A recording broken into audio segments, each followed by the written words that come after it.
आज से ये हमारी क्लास ज्योग्राफी की शुरुआत हो चुकी है।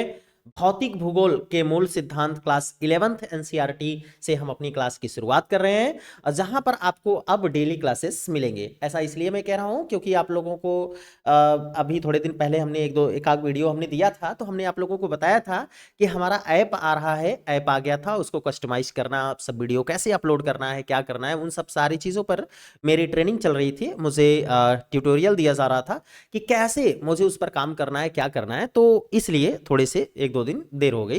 तो कोई बात नहीं, अब हम फाइनली एकदम तैयार हैं और स्टूडियो मेरा सेटअप है, और इसलिए अब आप लोगों के लिए हम डेली लेकर के आ रहे हैं ज्योग्राफी की एक नए नए ट्रिक के साथ, नई नई कहानियों के साथ ज्योग्राफी की क्लासेस को। सबसे पहले हमारी क्लास जो शुरुआत होगी वो एनसीईआरटी से होगी, और एनसीईआरटी की बुक आप यहां पर देख सकते हैं। एनसीईआरटी क्लास 11th है आपका भौतिक भूगोल के मूल सिद्धांत। बुक आप देख सकते हो यहां पर लगा हुआ है, भौतिक भूगोल के मूल सिद्धांत है। बुक्स का कवर कुछ इस टाइप का है। आप लोग अगर किताब कभी एनसीईआरटी खरीदने चाहेंगे तो वहां पर आप ये देख सकते हैं। ये भूगोल क्यों पढ़ना जरूरी है? अगर आप भूगोल में थोड़ी बहुत भी इंटरेस्ट रखते हैं तो आपको ये भूगोल के बारे में तो जरूर पता होना चाहिए, क्योंकि अगर इसको नहीं पढ़ते हैं, आप नहीं जानते हैं, तो फिर आप, इसका मतलब है कि भूगोल ठीक से नहीं सीख पाएंगे। यदि आप यूपीएससी की तैयारी कर रहे हैं तभी आपको भौतिक भूगोल का ज्ञान होना बहुत ज्यादा जरूरी है। ऐसा इसलिए है क्योंकि इसके टॉपिक्स जो हैं, जैसे इसमें पृथ्वी की उत्पत्ति, भौतिक पर्यावरण, तमाम प्रकार की चीजों के बारे में थोड़ा थोड़ा, महाद्वीपीय विस्थापन वगैरह की जो भी वेगनर के जो सिद्धांत हैं, वो सारी चीजें इसके अंतर्गत आ जाती हैं। तो चलिए हम भूगोल की शुरुआत करें। इससे पहले हम आप लोगों को एक छोटी सी शायरी सुनाते हैं। आप शायरी को सुनिए और बताइए कि शायरी कैसा लगा। धरती की गहराई, आसमान की बात। धरती की गहराई, आसमान की बात, भूगोल सिखाए प्रकृति का हर साथ। भूगोल सिखाए प्रकृति का हर साथ, पहाड़, नदियां, पवन की चाल। यही है विज्ञान, यही भूगोल का जाल। महाद्वीपों का खेल, सागर की लहर। महाद्वीपों का खेल, सागर की लहर। थोड़ा गौर से समझिएगा, ये जितने नाम लिए जा रहे हैं ये सारी के सारी चीजें इसमें, इसके अंतर्गत आएंगी।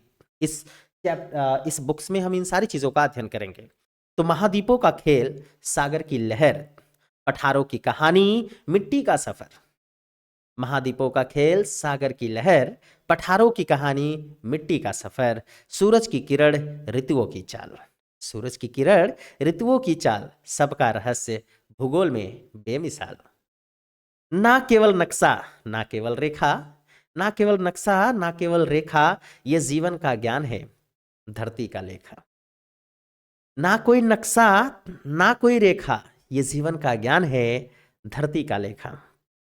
जो समझे भूगोल के सिद्धांत महान, जो समझे भूगोल के सिद्धांत महान, वो समझे सृष्टि का असली विधान। तो ये छोटी सी शायरी में, इस छोटी से कथन में, श्लोक में, इस भूगोल से और इस पृथ्वी से जुड़ी हुई सारी चीजों का वर्णन इसमें कर दिया गया है। तो चलिए हम बिना देर किए हुए आज से अपनी ये क्लास की शुरुआत करते हैं। हमारी तबीयत थोड़ी सी नरम गरम है, शीत वगैरह है, सर्दी है, तो बुखार भी है, तो अभी मैं थोड़ा सा तैयार हूँ थोड़ा सा, लेकिन पढ़ाएंगे जरूर, अब बंद नहीं होगा।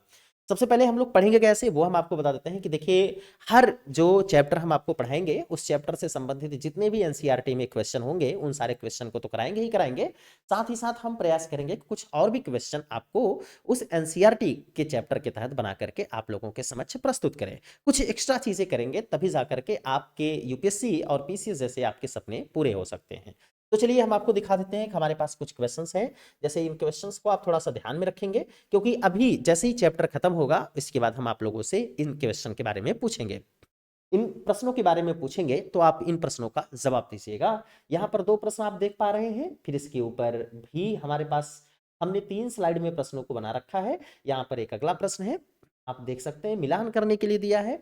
फिर इसके बाद फिर हमारे पास एक और यहाँ पर है निम्नलिखित में से किस, यानी आप इस चीज को देख सकते हैं। तो हम चलिए अभी क्या करते हैं, अपनी क्लास की शुरुआत करते हैं, और इसके बाद हम फिर लौट करके आते हैं जब हम लोग एक चैप्टर की अपनी कहानी पूरी कर लेंगे 45 मिनट 50 मिनट में। तो हम फिर लौट करके आएंगे, इन प्रश्नों को सॉल्व करने का प्रयास करेंगे। ठीक है, तो बिना देर के हुए चलिए शुरुआत करते हैं अपनी इस क्लास को। तो शुरू हो रही है ये ज्योग्राफी की कहानी।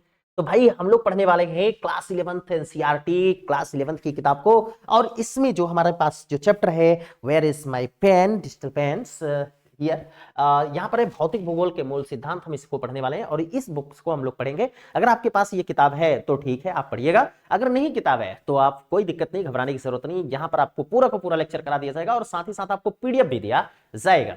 ठीक है, तो बढ़ते हैं। सबसे पहले यहां पर हम लोग देखते हैं, क्योंकि हम लोग भूगोल की शुरुआत कर रहे हैं तो हमें सबसे पहले पता होना चाहिए कि who is the father of भूगोल।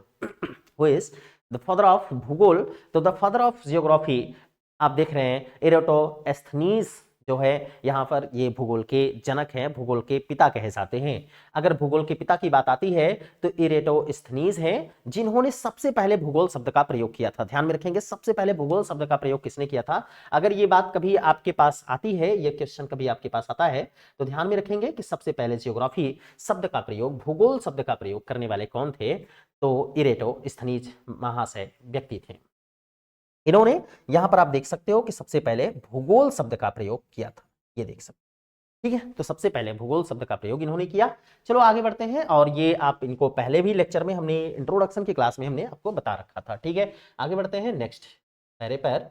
यहां पर जो हमें सीखना है वो है देखो, सबसे पहले इसके बारे में भी हमने बता रखा था, लेकिन चूंकि अब यहाँ पर क्लास की हमारी शुरुआत हो रही है तो हो सकता है आप लोगों में से एक आध विद्यार्थी जो है, जो ज्योग्राफी की हमारी पहली क्लास नहीं पढ़े होंगे, तो उनको ये क्लास जरूर पढ़ना चाहिए। तो ये क्लास पढ़ते हैं। सबसे पहले हम लोग ये देखते हैं कि भाई geography, what is geography? Geography means होता क्या है ना? तो ज्योग्राफी मीन्स क्या होता है? ज्योग्राफी मीन्स होता है, आप इसको दो को समझ करके आप समझ पाएंगे। ज्योग्राफी दो शब्दों से मिलकर के बना है, जियो प्लस ग्राफोस। जियो प्लस ग्राफोस, तो ये दो शब्दों से मिलकर के बना हुआ है। जियो मीन्स होता है पृथ्वी और ग्राफोस मीन्स होता है वर्णन। तो इसका मतलब हो गया कि अगर दोनों को हम जोड़ देंगे तो इसका मतलब हो गया पृथ्वी का वर्णन।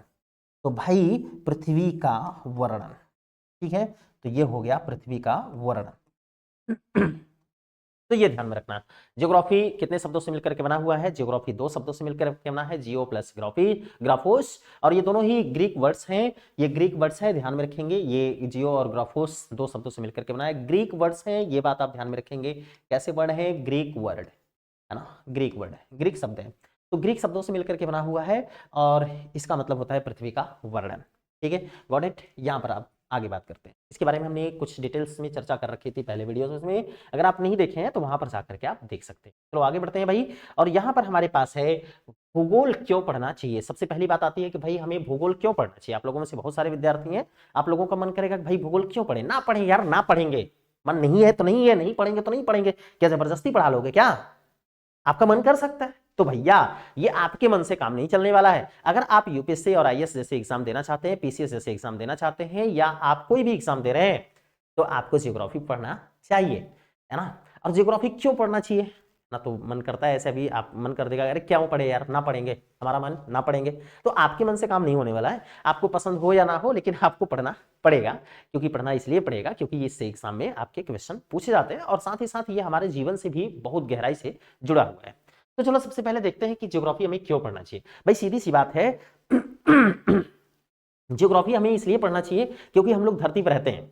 और अगर हम धरती पर रहते हैं और हम धरती पर रहते हैं तो इस धरती पर बहुत सारे विभिन्न प्रकार के जीव जंतु रहते हैं, विभिन्न प्रकार के पेड़ पौधे रहते हैं, और हम इस धरती पर अपना जीवन यापन करते हैं। अगर हम सोचो कि इस धरती के पर्वत को, पठार को, नदी को, झील को नहीं समझेंगे तो फिर हम अपना जीवन जिएंगे कैसे? जैसे हम एक बात बताएं आप लोगों को कि अगर सोच करके देखिए कि अगर हम यहाँ पर थोड़ा सा स्लाइड को चेंज करते हैं ताकि आपको ज्यादा समझा पाए, तो अगर मान लीजिए कि हम आपको पहुंचा देते हैं किसी एक ऐसी जगह पर जहां पर कुछ है ही नहीं, ठीक है, ध्यान में रखिएगा, एक ऐसी जगह पर हम आपको छोड़ देते हैं जहां पर मान लीजिए कोई एक बच्चा है, आप इस बात को समझिएगा, एक बच्चा है जिसको पता नहीं है कि पानी क्या होता है, विभिन्न प्रकार की चीजें क्या होती है, इससे कोई नहीं फर्क पड़ता है उसको उसको मतलब उसको पता नहीं है।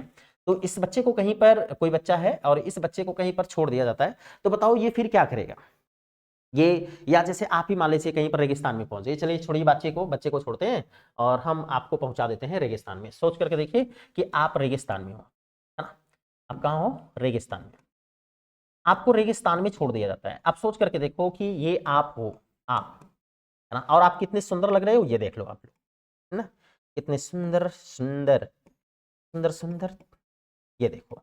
आप कितने सुंदर हो, ये आप यहाँ पर दिख रहे हो, ठीक है। चलो, तो आप कितने सुंदर हो यहाँ पर दिख रहे हैं। तो अगर आप मान लीजिए आपको रेगिस्तान में छोड़ दिया गया तो आप क्या करोगे? आप कुछ देर तक रहेंगे, ठीक है भाई, कुछ देर तक रहेंगे रहेंगे रहेंगे रहेंगे रहेंगे रहेंगे, लेकिन इसके बाद फिर क्या होगा? आपको भूख और प्यास लगेगी, और जब भूख और प्यास लगेगी तो उसके बाद आप खोजेंगे, अरे यार कहीं पानी मिल जाता। आप खोजना शुरू करेंगे ना। अब सोचो कि अगर आपको नहीं पता है कि पानी कहाँ है, कहाँ मिलेगा, तो फिर क्या करोगे? तो इसलिए हमें पृथ्वी को जानना जरूरी है, क्योंकि पृथ्वी पर हम अपना भरण पोषण करते हैं।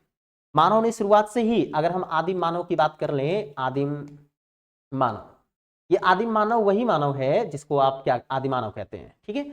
आदिम मानव की हम अगर बात कर लें तो इन्होंने शुरुआत से क्या किया था? इन्होंने शुरुआत से अपना भोजन प्राप्त करने के लिए, इन लोगों ने, आदिम मानव ने अपना भोजन भरण पोषण करने के लिए, भरण भरण पोषण, इसने भरण पोषण करने के लिए इसने क्या किया था? ये दो चीजों पर निर्भर करता था, दो चीजों से इसका भरण पोषण चलता था। पहला क्या था? पहला था पशु जो जंगली पशु होते थे वो पशु होते थे, और फिर इसके बाद ये आप कह सकते हैं खाद्य संग्रह, यानी पौधों पर निर्भर होते थे। तो यहाँ पर हम कर देते हैं पौधों। तो देखो, इन दो चीजों पर ये निर्भर होते थे, अपना जीवन जीते थे। तो पौधों पर निर्भर रहते थे, और ये पशुओं पर निर्भर रहते थे। इनको पशुओं को मार करके खा ले जाते थे, इसके अलावा इन सब के पास और कोई विकल्प नहीं था। अब सोच करके देखो कि अगर हम लोग अगर पृथ्वी को नहीं जानेंगे, समझेंगे नहीं, तो फिर कैसे चलेगा? फिर धीरे धीरे धीरे धीरे हमने क्या किया, हमारा धीरे धीरे विकास हुआ। विकास होते होते होते आज का जो मानव है, आज का मानव आज का मानव आज का मानव क्या करता है? आज का मानव देखो, आज का मानव पशु पर तो निर्भर है ही है अपने भरण पोषण के लिए। पशु है, इसके पास पेड़ पौधे हैं, तो चलो हम डायरेक्ट पौधे लिख देते हैं। पेड़ पौधे हैं, फिर इसके बाद क्या है? और ये उत्पादन भी कर रहा है, उत्पादन भी कर रहा है। क्यों उत्पादन कर पा रहा है? क्योंकि इसके पास टेक्नोलॉजी है, तकनीक है ना, तकनीक है। इसके पास तकनीक है, इसलिए उत्पादन भी कर पा रहा है। तो आपको बात समझ में आनी चाहिए कि अगर आप पृथ्वी को जानोगे नहीं तो फिर आप कैसे उत्पादन करोगे, कहाँ उत्पादन करोगे? दूसरी बात कि अगर साथियों हम लोग नहीं जानेंगे पृथ्वी के बारे में, तो हमें यह भी नहीं पता चलेगा कि कहां पर कौन सा फसल उगाया जाना चाहिए, कहां कौन सा मौसम है, किस मौसम में कौन सी खेती करनी चाहिए, किस मौसम में कौन सी खेती नहीं करनी चाहिए, है ना। जैसे आप क्या आता है, बरसात आता है, आप समझते हैं कि अच्छा ये जलवायु है, जलवायु के हिसाब से आप सोचते हैं कि इस समय अच्छा पानी मिलेगा, तो चलो इस समय जब ज्यादा पानी मिलेगा तो चलो धान की खेती करते हैं। वही गर्मी का मौसम आता है तो आप क्या करते हैं? गेहूं की खेती करते हैं। क्यों? वो आपने अपने मन से करना शुरू कर दिया है क्या? नहीं, आपने किसके मन से करना शुरू किया है? जलवायु के मन से ना। तो आप जब अगर आप पृथ्वी को नहीं समझोगे, फिर उसके बाद वही देखो, कई लोग होते हैं क्या, अपने खेतों में कई लोग धान और गेहूं की खेती करते हैं, धान प्लस गेहूं की खेती करते हैं। लेकिन वही कई लोग ऐसे भी हैं, कई लोग ऐसे भी हैं जो धान गेहूं के अलावा अन्य चीजों की खेती करते हैं, जैसे अन्य खेतों की, जैसे मूंग उड़द, है ना, तो जैसे मोटे अनाजों की खेती करते हैं। ये मोटे अनाज की खेती, मोटे अनाज की खेती सब लोग नहीं करते हैं, ध्यान में रखना, सब लोग नहीं कर सकते हैं, क्योंकि इसके लिए एक अलग मिट्टी चाहिए होती है। धान गेहूं के लिए अलग प्रकार की मिट्टी चाहिए होती है। तो अगर सोच करके देखो कि अगर हम अपनी पृथ्वी को नहीं जानेंगे, हम अगर अपनी पृथ्वी को नहीं जानेंगे, तो फिर हम कैसे, कहां पर हमें मोटे अनाज की खेती करनी चाहिए, कहां पर हमें धान की खेती करनी चाहिए, कहां पर हमें गेहूं की खेती करनी चाहिए, क्या हम इस बात को समझ पाएंगे? नहीं समझ पाएंगे, जाहिर सी बात है नहीं समझ पाएंगे। और अगर नहीं समझ पाएंगे तो निश्चित रूप से हमारा जो उत्पादन होने वाला है, जो हमारा लाभ होने वाला है, वो कम हो जाएगा। और ऐसे में जनसंख्या बहुत ज्यादा है, और उस जनसंख्या के भरण पोषण के लिए हमारे पास उतना संसाधन नहीं होगा, अनाज नहीं होगा, तो फिर हम खाने के लिए तरस जाएंगे। तो इसलिए हमें ये समझ में आना चाहिए कि अच्छा कहाँ कौन सी मिट्टी है और वहां पर कौन सी खेती करेंगे, कौन सी फसल की खेती करेंगे कि जिससे हमें अच्छी फसल पैदावार हो। इसके लिए हमें जानना पड़ेगा किसको? मिट्टी को जानना पड़ेगा। अब सोचो को मिट्टी के साथ साथ हमें जलवायु को भी समझना होगा। और इसके बाद अब ये मिट्टी है कहाँ? पृथ्वी पर है। अब ये पृथ्वी का अध्ययन का किसके अंतर्गत किया जा रहा है भाई? तो पृथ्वी का अंतर भूगोल के अंतर्गत किया जा रहा है। तो ये बात आपको समझ में आनी चाहिए। आपसे अगर कोई कभी पूछता है कि why should we study geography, है ना, why should we study geography, हमें ज्योग्राफी का अध्ययन क्यों करना चाहिए? तो आप बता सकते हो क्योंकि भाई हम लोग इसी धरती पर सब लोग रहते हैं और इसी धरती पर हमारा जीवन यापन करना है और इसी धरती पर मानव जो है अपनी समस्त क्रियाओं को करता है। अगर वह इस धरती को नहीं समझेगा, इस धरती के जलवायु को नहीं समझेगा, इस धरती की मिट्टी को नहीं समझेगा, यहाँ के मौसम को नहीं समझेगा, यहाँ के तापमान को नहीं समझेगा, तो फिर वो खेती नहीं कर पाएगा, अपना जीवन सर्वाइव नहीं कर पाएगा, है ना। तो देखो ये चीजें आपके पास जानकारी होनी चाहिए। चलो हम आगे बढ़ते हैं और हम आगे नेक्स्ट पॉइंट की बात करते हैं। थोड़ा सा हम स्लाइड को पढ़ लेते हैं और स्लाइड में क्या लिखा गया है हम इसको देख लेते हैं, ठीक है। और यहाँ पर क्या है कि आप यहाँ पर देख सकते हो, देखो क्या लिखा गया है इसको हम समझते हैं। देखो भाई हमें भूगोल क्यों पढ़ना चाहिए, मैं जो अभी हमने समझाया आपको वो चीज यहाँ पर है, हम आपको पढ़ करके केवल सुना देते हैं। हम धरातल पर रहते हैं, हमारा जीवन हमारे परिस्थान से अनेकों रूपों से प्रभावित होता है। हम निर्वाह के लिए अपने आसपास के संसाधनों पर निर्भर करते हैं। भाई निर्वाह के लिए हम अपने आसपास के संसाधनों पर निर्भर करते हैं, जैसे मिट्टी पर, वायु पर, है ना, ये जंगलों पर, है ना, पशु पक्षियों पर। तो इन सभी चीजों पर हम अपना निर्वाह का मतलब होता है, जिन बच्चों को ना पता हो वो लोग ध्यान रखिएगा, निर्वाह का मतलब अपना जीवन बिताने के लिए हम विभिन्न प्रकार के प्राकृतिक संसाधनों पर निर्भर करते हैं। आगे है आदिम समाज। आदिम मतलब आदि मानव की बात हो रहा है। आदिम समाज अपने भरण पोषण के लिए प्राकृतिक निर्वाह संसाधनों जैसे पशुओं एवं खाद्य पौधों पर आश्रित था। जो अभी हमने बताया कि आदिम समाज, आदि मानव कैसे लोग रहते थे, कैसे अपना जीवन जीते थे। आगे है समय बीतने के साथ हमने तकनीकों का विकास किया तथा प्राकृतिक संसाधनों यथा भूमि, मृदा, जल का उपयोग करते हुए अपना आहार उत्पादन प्रारंभ किया। हमने अपने भोजन की आदतों एवं वस्त्र को मौसमी दशाओं के अनुरूप समायोजित किया। ध्यातव्य है का मतलब है कि याद रहे कि या ये जानकारी रहे कि प्राकृतिक संसाधन आधार तकनीक के विकास, भौतिक वातावरण के साथ अनुकूलन एवं उसका परिष्करण सामाजिक संगठन तथा सांस्कृतिक विकास में विभिन्नता पाई जाती है। इसका मतलब ये हुआ कि हमने आप लोगों को बताया कि जो हमें अपना जीवन जीना है तो हमें अपने जीवन जीने के लिए हमें पृथ्वी को समझना है, जलवायु को समझना है, मिट्टी को समझना है। और ये सारी चीजें कहाँ है? पृथ्वी पर ही है, धरती पर है। और ये धरती का अध्ययन किसके अंतर्गत किया जा रहा है? भूगोल के अंतर्गत। इसलिए हमें भूगोल जरूर पढ़ना चाहिए, है ना। आगे देखो, एक अगला प्रश्न होगा जो आपके पास यहाँ पर वही सारी चीजें हैं, जानने के लिए उत्सुक होना चाहिए। तमाम प्रकार की चीजें हैं, तो इनको आप पढ़िएगा, समझिएगा। ये कोई बहुत इंपॉर्टेंट नहीं है। हमें यहाँ पर ये जानने की जरूरत है भूगोल क्या है ना। पहले हमें ये समझने की जरूरत है कि भाई अच्छा ठीक है, हमें भूगोल का अध्ययन इसलिए करना चाहिए क्योंकि भाई हमें ये पता होना चाहिए कि यहाँ पर ये है, यहाँ पर ऐसी ऐसी स्थिति है, तो यहाँ पर ये खेती की जा सकती है, यहाँ पर ये खेती की जा सकती है। लेकिन अगर आपसे मान लीजिए ये कोई पूछ लिया कि भूगोल क्या है, तो आप ऐसे में क्या आंसर करेंगे? भूगोल क्या है? इसका आंसर जो है सबसे सरल जो तरीके से कहा जा सकता है वो कहा जा सकता है कि पृथ्वी का वर्णन। आप चूंकि यहां पर देख सकते हो कि पृथ्वी का वर्णन ही इसका नाम कहा गया है। लेकिन क्या सिर्फ इतना ही कहेंगे? नहीं, आगे बढ़ते हैं। हमने पिछली क्लास में, अपनी पहली वीडियोस में हमने आप लोगों को बताया था। अच्छा एक चीज और ध्यान में रखना, हमने आप लोगों से स्पष्ट कह रखा है कि ये हमारी एक ऐसी क्लास होगी, यूपीएससी की ऐसी क्लास है जहां पर आपको गारंटी दिया जाएगा कि 60% से लेकर के 80% क्वेश्चन आईएएस और पीसीएस में हमारे क्लास नोट्स और क्लास लेक्चर और मटेरियल से बनेंगे। अगर नहीं बनते हैं तो आपकी फीस वापस की जाएगी। इसके लिए बाकायदे सारी व्यवस्थाएं कर दी गई हैं, तो वो आप पूरा फॉर्म देख लेंगे। इसके लिए जो भी नोटिस है आप उसको देख लेंगे, फॉर्म को देख लेंगे, उसमें जो भी शर्तें हैं, जो भी चीजें हैं, आप उनको देख करके आप एडमिशन ले सकते हो। हमारा ऐप आ चुका है, ऐप का नाम है शिक्षा आईएएस। आप उस ऐप को देख करके आप डाउनलोड कर सकते हैं, वहां पर हमारी डेली क्लासेस आपको लाइव मिलती है। यहाँ पर देखते हैं, तो यहाँ पर क्या है कि अत्यंत सरल शब्दों में हम लोग कह सकते हैं कि भूगोल जो है वो क्या है? पृथ्वी का वर्णन है। भूगोल शब्द का प्रयोग सबसे पहले, सर्वप्रथम भूगोल शब्द का प्रयोग इरेटास्थनीज, अब ये इरोटोस्थनीज ऐसे लिखा रहेगा, इसके लिए टेंशन मत लीजिएगा।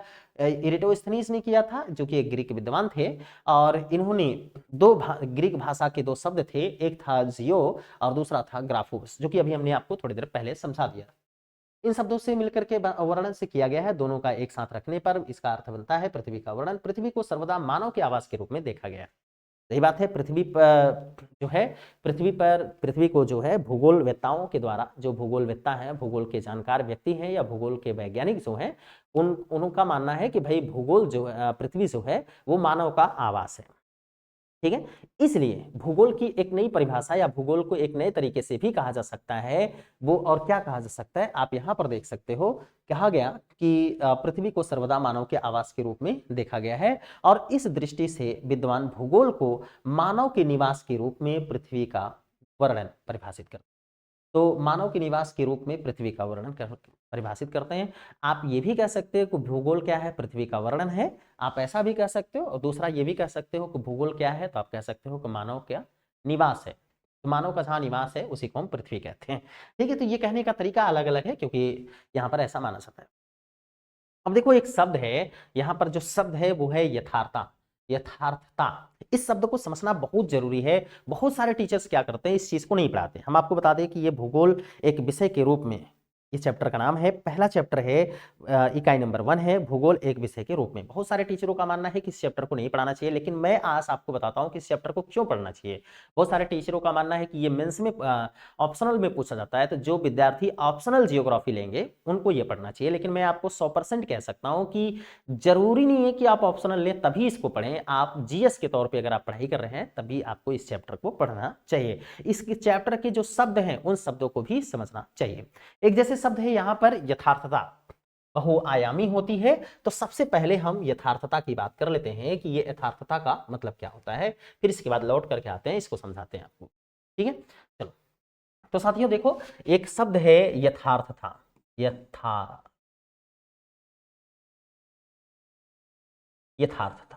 ठीक है, तो यह है यथार्थता।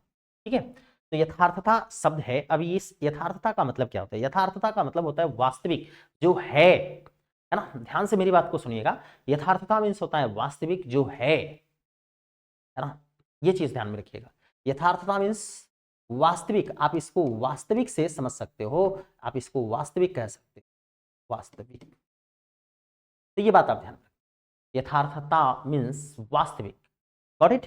अब जैसे यथार्थता मीन्स वास्तविक कैसे आप समझोगे, जैसे अगर मैं आपसे बोलूं कि यहां पर यथार्थता है या यथार्थ है, और वो क्या है यथार्थ, एक मैं हूं, एक ये डिजिटल बोर्ड है ना, और ये पेन है, ये यथार्थ चीजें हैं। मतलब जो है सो है, झूठ मूठ का नहीं कि मतलब ऐसा है, हो सकता है ऐसा हो सकता है ऐसा हो, ये चीजें नहीं होती है ना। मतलब है तो है, समझ में आ गया। तो आप ये समझ गए होंगे कि यथार्थता का मतलब क्या होता है। यथार्थता का मतलब होता है वास्तविक। और ध्यान में रखेंगे, कोई भी यथार्थता जो है वह बहुआयामी होती है। तो यथार्थता बहुआयामी होती है, बहुआयामी। ये बात आप ध्यान में रखना, यथार्थता क्या ऐसी होती है, बहुआयामी होती है। अब देखो जैसे सब बहुआयामी होती है, तो चलो पृथ्वी को ही समझ लेते हैं। बहुआयामी का मतलब ढेर सारे उसके आयाम होते हैं, कई चीजें हो सकती। तो अभी हमने क्या कहा, पहले ये समझते हैं, यथार्थता का मतलब होता है वास्तविक, मतलब जो है सो है। जैसे अब यहां पर हम बात करते हैं यथार्थता बहुआयामी होती है, तो बहुआयामी का मतलब है कि ढेर सारी चीजें। जैसे ढेर सारी चीजों का मतलब है, पहले तो हम यहां पर बात कर लेते हैं यथार्थता जो होती है वो वास्तविक होती है। जैसे हम बात कर लें पर्वत की, तो पर्वत भी यथार्थ है। नदी की बात कर लें तो नदी भी यथार्थ है। झील की बात कर लेते हैं साथियों, तो झील भी यथार्थ है। महाद्वीप, देश, ये सभी चीजें यथार्थ हैं। तो देखो कई प्रकार के पेड़ पौधे यथार्थ हैं, वायु यथार्थ है। मतलब ये सब वास्तविक रूप में है कि नहीं है ना। अरे बोलो भाई, है ना, समझ में आ रहा है कि नहीं आ रहा है। अगर कहीं भी आपको डाउट होता है, किसी भी लेवल पर आपको डाउट होता है, तो आप निश्चित रूप से हमें से क्वेश्चन कर सकते हैं। कमेंट बॉक्स में अपने कमेंट छोड़ देंगे, हम आपके कमेंट का जरूर आंसर करेंगे। तो देखो यहाँ पर पर्वत, नदी, झील, वायु, ये सारी चीजें हैं कि नहीं धरती पर। अब बताओ कि ये सारी चीजें हैं, जब ढेर सारी चीजें हैं, तो ढेर सारी चीजें हैं, तो ये बहुत सारी चीजें हैं कि नहीं है। और अगर ये बहुत सारी चीजें हैं, तो यथार्थ है या फिर नहीं है। आप बताओ। अब आप इसको यथार्थ बोल सकते हो कि भाई यथार्थ है, क्योंकि ये है वास्तविक रूप में है, इसलिए यथार्थ है। लेकिन ये क्या है, बहुआयामी है। बहुआयामी का मतलब होता है कि पर्वत देखो भैया, कुछ ऐसे ऐसे होता है, लेकिन नदी जो होती है, नदी ऐसे ऐसे करके निकल करके गई होती है। झील जो होती है, कुछ ऐसे करके मैप में बना होता है। ठीक है, वायु जो होती है, वायु कुछ ऐसे ऐसे करके होती है। तो देखो कई प्रकार के है ना, कई तरीके के है ना, सबका आयाम अलग अलग है ना। तो ये ऐसा, नदी ऐसी, झील ऐसा, वायु ऐसी। तो इसका मतलब है कि इसी को बोलते हैं कि भाई यथार्थता जो होती है वह बहुआयामी होती है। Got it? शायद आप इस बात को समझ गए होंगे अच्छे से।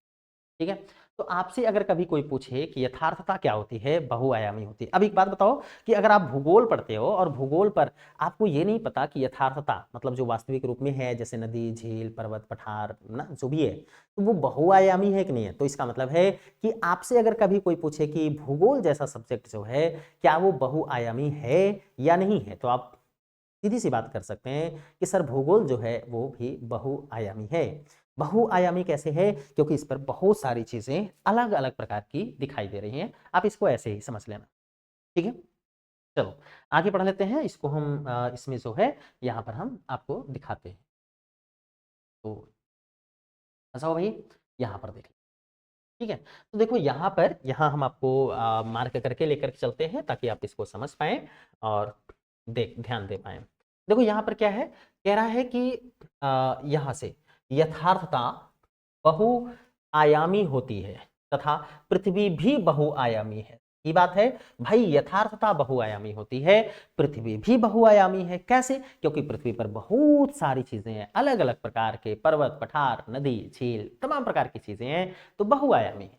ठीक है, अब देखो इसलिए अनेक प्राकृतिक विज्ञान जैसे कि भौमिकी, मृदा विज्ञान, समुद्र विज्ञान, वनस्पति शास्त्र, जीवन विज्ञान, है ना, जीवन विज्ञान आप यहाँ देख पा रहे हो, मौसम विज्ञान तथा अन्य सह विज्ञान, सामाजिक विज्ञान के अनेक सहयोगी विषय जैसे अर्थशास्त्र, इतिहास, समाजशास्त्र, राजनीतिक विज्ञान, नृ विज्ञान इत्यादि धरातल की वास्तविकता के विभिन्न पक्षों का अध्ययन करते हैं।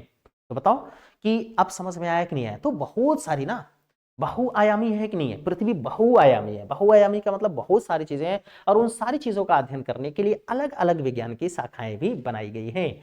तो आप समझ पा सकते हैं। लेकिन ध्यान में रखो, एक मजे की चीज हम आप लोगों को बताते हैं कि बहुत सारी चीजें तो हैं पृथ्वी पर और उन सारी चीजों का अध्ययन करने के लिए अलग अलग विज्ञान बनाया गया है, लेकिन सारी चीजें कहाँ हैं? पृथ्वी पर है। सारी चीजें कहाँ हैं? पृथ्वी पर है। इसलिए भूगोल का संबंध सारे विषयों के साथ है। सभी विषयों का अपना अपना अलग अलग कैटेगरी है, सभी विषय अपना एक अलग विषय क्षेत्र है, वो इतने का ही अध्ययन कर सकते हैं। जैसे एक बात हम करें आपसे, तो हम बात कर सकते हैं जीव विज्ञान, है ना। ध्यान से सुनो भाई साथियों, जीव विज्ञान, देखो जीव विज्ञान की अपनी एक दायरा है, जीव विज्ञान का अपना एक दायरा है कि ये सिर्फ और सिर्फ सजीवों का अध्ययन करेगा। किसका अध्ययन करेगा? सजीवों का। ध्यान से समझो, ये सिर्फ सजीवों का अध्ययन करता है। ध्यान से समझना, अध्ययन, देखो ये सिर्फ सजीवों का अध्ययन करता है। वहीं अगर हम बात करें भौतिक विज्ञान की, रसायन विज्ञान की, ना राजनीतिक विज्ञान की, तो ये सभी विज्ञान क्या है, अपनी इनकी एक कैटेगरी होती है और ये सिर्फ उसी का अध्ययन करते हैं। इनका एक सीमित दायरा होता है, सिर्फ उन्हीं का अध्ययन करते हैं। लेकिन ये सारी चीजें हैं कहाँ? पृथ्वी पर हैं। इसलिए पृथ्वी का अध्ययन हम किसके अंतर्गत करते हैं? भूगोल के अंतर्गत। इसलिए इनका परासरी संबंध या आप कह सकते हो कि प्रत्यक्ष या अप्रत्यक्ष संबंध भूगोल के साथ भी है। समझ में आया? तो इसलिए भूगोल को पढ़ना बहुत जरूरी है। मेरी समझ में आ रही है भाई? सोचो कि मानव कहाँ है? धरती पर है। वायु कहाँ है? पृथ्वी पर है ना। विभिन्न प्रकार के तत्व जो हैं, चाहे वो हाइड्रोजन हो, हीलियम हो, नाइट्रोजन हो, जो कुछ भी हो, ऑक्सीजन हो, कार्बन डाइऑक्साइड हो, जो भी सारी चीजें हैं वो कहाँ है? पृथ्वी पर है।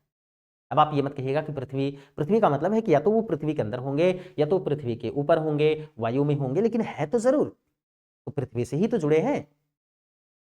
तो देखो पृथ्वी से जितने भी विज्ञान हैं, रसायन विज्ञान जो है, रसायन विज्ञान विभिन्न प्रकार के तत्वों के संगठन की बात करता है, विभिन्न प्रकार के पदार्थों के संगठन और संरचनाओं की बात करता है। आप लोगों में से जो भी विद्यार्थी पढ़े होंगे वो जानते होंगे कि रसायन विज्ञान जो है, रसायन विज्ञान, रसायन विज्ञान जो है, रसायन विज्ञान ये पदार्थों के संगठन और संरचना की बात करता है। ये किसकी बात करता है भाई?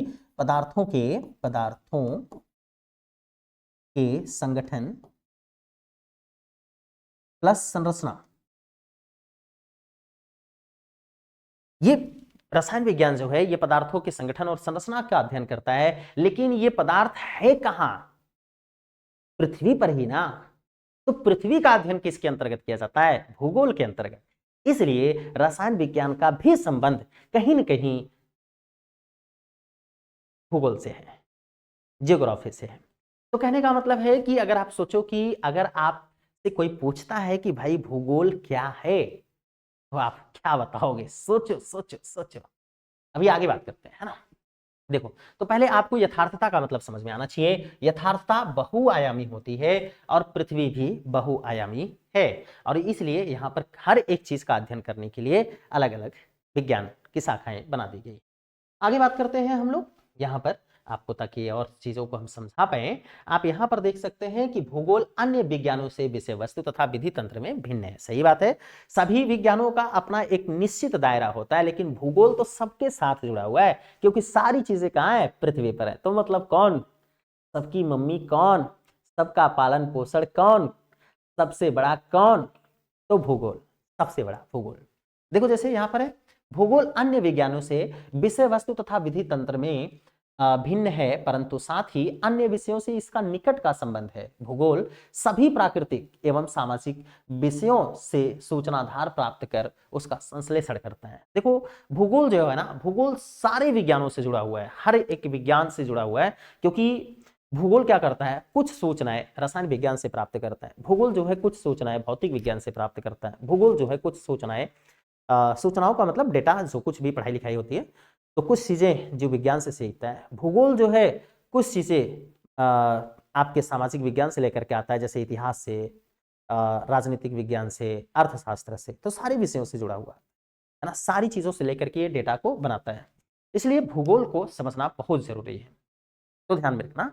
तो यहाँ पर क्या है, हमें पृथ्वी पर भौतिक तथा सांस्कृतिक वातावरण में भिन्नता दिखाई पड़ती है, अनेक तत्वों में समानता तथा कई में असमानता पाई जाती है। अतएव भूगोल को क्षेत्रीय भिन्नता का अध्ययन मानना तार्किक लगता है। इस प्रकार भूगोल को उन सभी तथ्यों का अध्ययन करना होता है जो क्षेत्रीय संदर्भ में भिन्न होते हैं।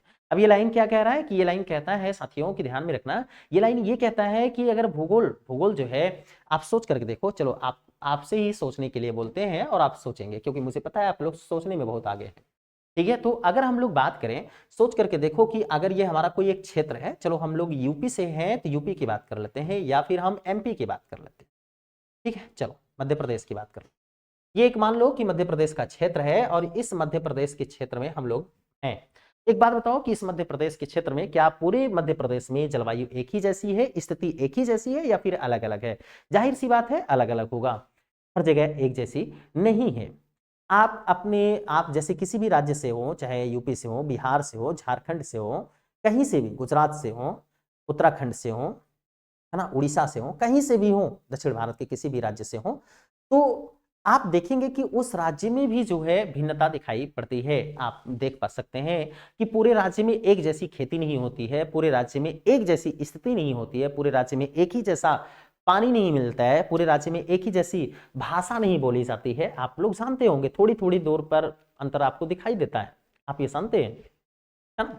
आपको ये पता है कि कुछ दूर जाने पर आपको बोली भाषा में लोगों के अंतर दिखाई देता है। तो कहने का मतलब यह है कि अगर आप यहां पर समझें तो भूगोल क्या कहता है, भूगोल कहता है ये एक क्षेत्र हो गया, एमपी का क्षेत्र है, मध्य प्रदेश का क्षेत्र है, आप इसको क्षेत्र कह सकते हैं, एक राज्य का क्षेत्र है। अब इस क्षेत्र में बहुत सारी भिन्नता दिखाई देंगी। बहुत सारी भिन्नता का मतलब है कि यहाँ पर आपको एक अलग चीज दिखाई देगी, यहाँ पर अलग चीज दिखाई देगी, यहाँ पर अलग, यहाँ पर अलग, यहाँ पर अलग। अगर इसी तरीके से हम कुछ और बना दें ताकि आपको ज्यादा समझा पाए, तो यहाँ पर ध्यान में रखिएगा, यहाँ पर मान लो कि अलग अलग चीजें आपको दिखाई दे रही हैं। तो भूगोल कहता है कि क्षेत्रीय स्तर पर किसी चीज का अध्ययन होना चाहिए, क्षेत्रीय एवं प्रादेशिक स्तर पर भूगोल अध्ययन करने की बात करता है। और क्यों? क्योंकि उस सारी चीजों में भिन्नता पाई जाती है, और यह भिन्नता क्यों है, इसके पीछे कोई ना कोई कारण होगा। समझ में आ रहा है मेरी बात? ध्यान से सुनो। अगर मैं कह रहा हूं कि कहीं पर मध्य प्रदेश में पर्वत है, चलो एमपी है, एमपी में हमने एक पर्वत बना दिया, ठीक है, ये देखो पर्वत है। अब ये पर्वत है, तो अगर एक बात बताओ भाई, एमपी में, मध्य प्रदेश में पर्वत है, उत्तर प्रदेश में पर्वत आपको देखने को नहीं मिलता है, ठीक है, सामान्यतः। अब गोरखपुर की बात हम नहीं कर रहे हैं, मतलब आप ऐसे समझ लो, आप जौनपुर की बात कर लो, है ना, या कहीं की बात कर लो। तो मान लो कि ये एमपी में पर्वत है, और ये पर्वत अगर आपसे पूछा जाए कि भाई यहाँ पर पर्वत क्यों है, बताओ बताओ भाई, कोई तो ऐसा कारण होगा जिसकी वजह से क्या है, यहां पर पर्वत है। और उत्तर प्रदेश में जौनपुर जैसे है, जौनपुर है और ये बहुत सारे जो जिले हैं, गोरखपुर है, जौनपुर है, बलिया है ना, मिर्जापुर है, ये सब बहुत सारे जो जिले हैं आप देख पा रहे हो, भदोही है, ऐसे बहुत सारे जो जिले हैं। आप यहाँ पर देखते हो कि यहाँ पर क्या है, मैदान है, यहाँ पर पर्वत नहीं है, यहाँ पर क्या है, मैदान है। तो अगर हम यूपी की बात कर रहे हैं, यूपी में हम किसकी बात कर लें, जौनपुर की बात कर लेते हैं, जौनपुर की बात कर लेते हैं। ठीक है, हम लोग बात कर लेते हैं किसकी, भदोही की बात कर लेते हैं, भदोही की बात कर लेते हैं। हम ऐसे इस तरीके से मिर्ज़ापुर की बात कर लेते हैं, है ना, मिर्ज़ापुर की बात कर लेते हैं, ऐसे हम बात कर लेते हैं। तो यहाँ पर देखो आपको देखने को मिलेगा कि मैदान है, कैसा है भाई, ये मैदान है। ठीक है, तो यहाँ मैदान है तो इसके भी तो कोई कारण होंगे। और यहाँ पर एमपी में अगर आपको कहीं किसी जगह पर पर्वत देखने को मिल रहा है तो इसका भी कोई कारण होगा। या फिर आप यहीं पर बात कर लें कि यूपी में जौनपुर, भदोही, मिर्जापुर में मैदान है, लेकिन गोरखपुर के साइड पर जाएंगे तो आपको पर्वत दिखाई देता है, तो इसके भी तो कोई कारण होंगे। समझ में आ रहा है कि नहीं आ रहा है? तो देखो, एक तो ये है कि यहाँ पर अगर हम इसको थोड़ा सा साइड में ले लें, इसको हम साइड कर लेते हैं। चलो अच्छा चलें, चलो यहाँ पर देख लेते हैं, है ना। हाँ, इसको हम यहाँ खींच लेते हैं। हमने गोरखपुर कर लिया, ये देख लो गोरखपुर। ठीक, तो ये गोरखपुर जो है यूपी का, गोरखपुर जो जिला है, यहाँ पर आप देख पा रहे हो कि ये गोरखपुर जो है, यहाँ पर आपको कुछ पर्वत भी दिखाई पड़ेंगे। तो कोई तो ऐसा कारण होगा कि जिसकी वजह से जौनपुर में मैदान बना और यहाँ पर क्या हो गया, पर्वत बन गया। कोई तो ऐसा कारण होगा ना। तो भूगोल देखो, एक तो क्षेत्रीय भिन्नता का अध्ययन करता है। क्षेत्रीय भिन्नता का मतलब कि यहाँ कैसा है, यहाँ कैसा है, यहाँ कैसा है, यहाँ अलग क्यों, यहाँ अलग क्यों, अलग अलग है। तो दूसरा ये भी अध्ययन करता है कि ये जो क्षेत्रीय भिन्नता है तो क्यों है। पहले तो क्षेत्रीय भिन्नता है, इसका अध्ययन किया जाता है, कहां पर क्या है, तो और फिर क्या है, क्यों है, इसका भी अध्ययन करता है। इसका मतलब हो गया कि भूगोल 3 चीजों का आंसर करेगा। देखें, जैसे पहले क्या है, क्या है, ये ध्यान में रखना, भूगोल 3 चीजों का अध्ययन करता है। पहला हो गया क्या है, जैसे कि जौनपुर में क्या है, मैदान है, गोरखपुर में क्या है, पहाड़ पर्वत है, ठीक है, एमपी में क्या है, जंगल है। तो पहला हो गया, है ना, क्या है, जंगल है, ठीक है, समझ में आ रहा है ना, क्या है, मैदान है। तो फिर दूसरा पूछा जाता है कहाँ है, कहाँ है, कहाँ है, भाई कोई कहाँ है। जैसे हमने पूछा, आपने, आपसे किसी ने कह दिया कि भाई पर्वत है, आप पूछेंगे कहाँ है, कहाँ, आप कहेंगे गोरखपुर में, गोरखपुर में। हमने कहा भाई बहुत बड़ा जंगल है, बहुत बड़ा जंगल है, क्या है, जंगल है, क्या है, जंगल है। तो आप पूछेंगे कहाँ है, कहाँ है, ये पूछेंगे ना। जैसे आप लोगों में से बहुत सारे लोग, बहुत सारे विद्यार्थी, बहुत सारे लोग जो पेरेंट्स हैं, कभी कभी आप जब जाते हैं बाहर, आप ट्रेन में बैठे रहते हैं, तो आपको कहीं पर पहली बार जाते रहते हैं, तो आपको कुछ जंगल, पर्वत, पठार दिखाई देते हैं, तो आप पूछते हैं कि वो क्या है। छोटे छोटे बच्चे होते हैं, आपसे पूछते हैं, आपके अगर छोटे छोटे बच्चे आपसे ट्रेन में आपके साथ जाते रहते हैं, तो उनको खिड़की बड़ा पसंद होता है। आपको ये पता है कि उनको खिड़की बहुत पसंद होती है, और वो खिड़की पर जाकर के तुरंत बैठ जाते हैं और खिड़की से बाहर ऐसे मुंडी निकाल करके देखते रहेंगे, और इससे देखते देखते फिर उनको कुछ दिखाई देता है, तो बोलते हैं पापा पापा वो क्या है, वो क्या है। तो पापा बोलते हैं, मतलब आप बोलते हैं कि बेटा वो पर्वत है। वो पूछते हैं मम्मी वो क्या है, मम्मी बोलती है जंगल है बेटा, जंगल है। तो देखो हो गया ना, क्या है, आपने बताया पर्वत है, क्या है, आपने बताया जंगल है। फिर बच्चा आपसे पूछा जा सकता है ये कहाँ है, ट्रेन कहाँ पहुंची है, या ये पर्वत कहाँ है। तो आप बताते हैं कि एमपी में है, या फिर आप बताते हैं कि गोरखपुर में है। बात मेरी समझ में आ रही है। तो भूगोल जो है वो क्या का आंसर करता है, भूगोल जो है वो कहाँ के प्रश्नों का जवाब देता है। लेकिन इनके साथ साथ ये क्या है, कहाँ है और फिर क्यों है, इसका भी जवाब भूगोल देता है। तो भूगोल के लिए ध्यान में रखेंगे कि भूगोल जब भी हम लोग अध्ययन करते हैं, तो भूगोल इन 3 प्रश्नों का आंसर करता है, क्यों है। इन 3 प्रकार के प्रश्नों का आंसर भूगोल के माध्यम से किया जाता है। अगर इन 3 प्रश्नों का अध्ययन हम लोग समझ पाएंगे तो भूगोल हमारे लिए बहुत आसान हो जाएगा। अगर नहीं समझ पाएंगे तो भूगोल हमारे लिए अत्यंत जटिल विषय बना रहेगा। यही वजह है कि हमें सबसे पहले तो ये समझना चाहिए कि अगर हम भूगोल का अध्ययन कर रहे हैं तो सबसे पहले हमें शुरुआत कहाँ से करनी है, क्या करना है, क्या नहीं करना है, इसके बारे में हमें बाकायदे एक ठीक से पता होना चाहिए। तो इसलिए आज के बाद अगर हमसे कोई पूछता है कि भूगोल क्या है, तो एक आंसर तो आपका ये हो सकता है, आपने जैसा कि आपने शुरुआत में ही कहा कि पृथ्वी का वर्णन, तो ये छोटी बात हो गई, बहुत छोटी बात हो गई कि पृथ्वी का वर्णन। दूसरा आपने ये कहा कि पृथ्वी पर मानव का जीवन आवास इस संदर्भ में। लेकिन तीसरा हम लोग यहां पर बात करते हैं, तीसरे की बात करते हैं। तीसरा ये कहता है कि आपसे कोई पूछे कि व्हाट इज भूगोल, ज्योग्राफी, तो आप भूगोल के लिए एक आंसर कर सकते हैं कि भूगोल क्षेत्रीय एवं प्रादेशिक विभिन्नताओं का अध्ययन है। ठीक है, तो ये बात आप ध्यान में रखना, क्यों क्षेत्रीय और प्रादेशिक भिन्नताओं का अध्ययन है। आप यहां पर देख सकते हैं कि जौनपुर की स्थिति अलग है, भदोही की स्थिति अलग है, वहीं गोरखपुर की स्थिति अलग है। जहां जौनपुर में आपको मैदान देखने को मिल रहा है, वहीं पर गोरखपुर में आपको पर्वत जैसी संरचना देखने को मिल रही है। तो ये क्षेत्रीय भिन्नता ही तो है ना। तो इसलिए आप ध्यान में रखेंगे, भाषाओं के स्तर पर भी हम लोग ये जानते हैं कि भाषाओं के स्तर पर भी 2-4 किलोमीटर, 5 किलोमीटर, 10 किलोमीटर, 20 किलोमीटर के अंतराल पर आप अगर कहीं आते जाते हैं तो आपको ये समझ में आता है कि भाई अगर हम भूगोल जाते हैं तो वहां पर कोई कहता है, अभी हम यहाँ पर इस तरीके से बात कर रहे हैं, तो वहां पर कोई जैसे मैं दिल्ली में था, तो वहां पर एक मित्र था, बेचारा साथी था। तो उसने कहा कि जब मैं वहां दिल्ली से मैं वापस आ रहा था घर के लिए, तो उस मेरी कुछ मैगजीन्स थी जो वेस्ट हो चुकी थी, मतलब जो आउट ऑफ डेटेड हो चुकी थी, तो वो वहां पर थी। तो ढेर सारी मैगजीन थी, तो उन्होंने कहा कि इसको क्या करेंगे यार। तो हमने कहा कि जो आपकी इच्छा करे। तो उन्होंने कहा कि बेक देंगे, है ना। तो देखो उन्होंने क्या बोला, बेक देंगे, बेक है ना। अब मुझको ये नहीं समझ में आ रहा था कि यार बेक का मतलब क्या होता है। उन्होंने कहा बेक देंगे ना, बेक देंगे, बेक देंगे। ठीक है, ये देखो बेक देंगे। अब देखो उनकी भाषा सुन करके तो मैं आश्चर्य हक्का बक्का रह गया, मुझे समझ में नहीं आ रहा था कि ये बंदा बोल क्या रहा है। बेक देंगे, बेक देंगे, ये बेक देंगे होता क्या है। 2-3 बार वो उस लड़के ने बोला, फिर मुझे मैंने कहा कि यार अच्छा, मतलब मैं समझ नहीं पा रहा था, तो मैंने बार बार उनसे कहा क्या क्या। तो अंत में मैंने जब वो 2-3 बार बोला तो मुझे समझ में आया कि कुछ और कहना चाहता है। तो मैंने क्या कहा, मैंने बोला कि बेच देंगे। तो उसने कहा हाँ हाँ बेच देंगे। तो समझ में आ रहा है ना। तो कहने का मतलब है कि 2-4-10 किलोमीटर के रेंज में अलग अलग आप आते हैं, तो आपकी भाषाओं में भी अंतर देखने को मिलता है। तो ये भिन्नता ही तो है, अंतर ही तो है। इन्हीं अंतरों का अध्ययन भूगोल के अंतर्गत किया जाता है। इसलिए आपसे अगर कभी कोई पूछता है कि भूगोल क्या है, तो भूगोल के लिए एक परिभाषा आप दे सकते हो, और वो क्या देंगे वो बता देते हैं, ध्यान में रख लीजिएगा। देखो सारे टीचर्स और बहुत सारे वैज्ञानिक जो हैं उन्होंने अलग अलग बता रखा है अपने अपने दृष्टिकोण से। तो हम इनकी बात कर लेते हैं। भूगोल क्या है। आप कह सकते हैं कि भूगोल क्षेत्रीय एवं प्रादेशिक, तो यह क्षेत्रीय एवं प्रादेशिक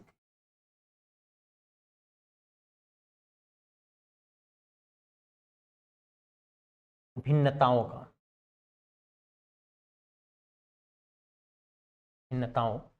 का अध्ययन है।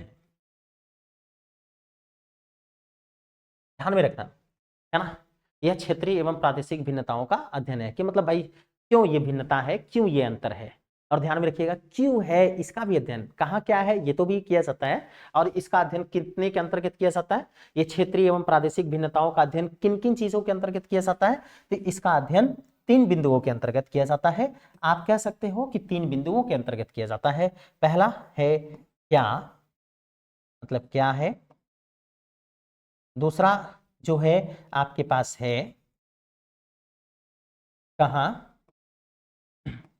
कहाँ है।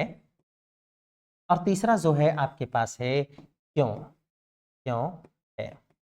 तो इन 3 तरीकों से इसका अध्ययन किया जाता है, 3 चीजों के लिए इसका अध्ययन किया जाता है। तो ध्यान में रखेंगे, है ना। 3 बिंदुओं के अंतर्गत भूगोल का अध्ययन या प्रादेशिक या क्षेत्रीय भिन्नताओं का अध्ययन किया जाता है। आई होप कि आप समझ के होंगे। अगर इसका स्क्रीनशॉट लेना होगा तो ले लीजिएगा, वैसे पीडीएफ तो आपके पास रहेगा ही रहेगा, और हम पढ़ाने के बाद पीडीएफ इसी वीडियो में अपलोड कर दिया करेंगे। आगे है भूगोलवेत्ता मात्र धरातल पर तथ्यों में भिन्नता का अध्ययन नहीं करते हैं, अपितु उन कारकों का भी अध्ययन करते हैं जो इन भिन्नताओं के कारण होते हैं। जो कि अभी हमने बताया आपको कि पर्वत क्यों है, पठार क्यों है, नदी क्यों है, झील क्यों है। कहीं पर पर्वत है तो कहीं पर पठार है, कहीं पर नदी है, उसके भी तो कोई कारण होंगे। कहीं पर अगर नदी बह करके गई है तो कोई तो ऐसा कारण होगा कि वहां से नदी गई थी। कहीं पर अगर पर्वत बन गया है तो कोई तो ऐसा कारण होगा कि वहां पर पर्वत बन गया। ऐसा थोड़ी है कि मनमानी की ऐसे ही बन गया है। कोई कोई ना कोई कारण होता है, कोई भी चीज होती है, कोई भी घटना होती है तो उसके पीछे कोई ना कोई कारण जरूर होता है। आगे देखो। अच्छा, मेरी तबीयत थोड़ी सी डल है, इसलिए मैं थोड़ा आराम आराम से बोल रहा हूँ, तो इसके लिए अगर आपको दिक्कत नहीं होनी चाहिए। तो देखो कह रहा है कि अपितु उन कारकों का भी अध्ययन करते हैं जो इन भिन्नताओं के कारण होते हैं। उदाहरण के लिए फसल का स्वरूप एक प्रदेश से दूसरे प्रदेश में भिन्न होता है। सही बात है। जैसे अगर हम लोग बात करें कि उत्तर प्रदेश में जिन फसलों की खेती होती है, वही आप देखेंगे कि मध्य प्रदेश में उन फसलों की खेती नहीं होगी। अब आप ये मत सोचिएगा कि अरे यार होता तो है, भाई थोड़े बहुत स्तर पर होता है, लेकिन बहुत सारी चीजें अलग हो जाती हैं। जैसे अगर आप लोग जूट वगैरह की खेती की बात करेंगे, या हम लोग कपास वगैरह खेती की बात करते हैं, तो ऐसे खेती की जो बात हो रही है, इन सब जो है उत्तर प्रदेश में इनकी खेती कम होती है। वहीं महाराष्ट्र वगैरह में जाएंगे तो इनकी खेती आपको ज्यादा देखने को मिलती है।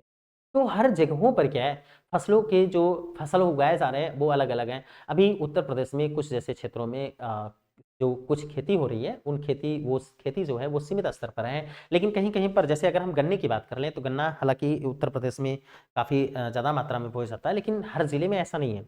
वहीं अगर आप गुजरात में जाएंगे तो गुजरात में आप देखते हैं कि गन्ना बहुत ज्यादा बड़ी संख्या में गन्ने की फसल उगाई जाती है।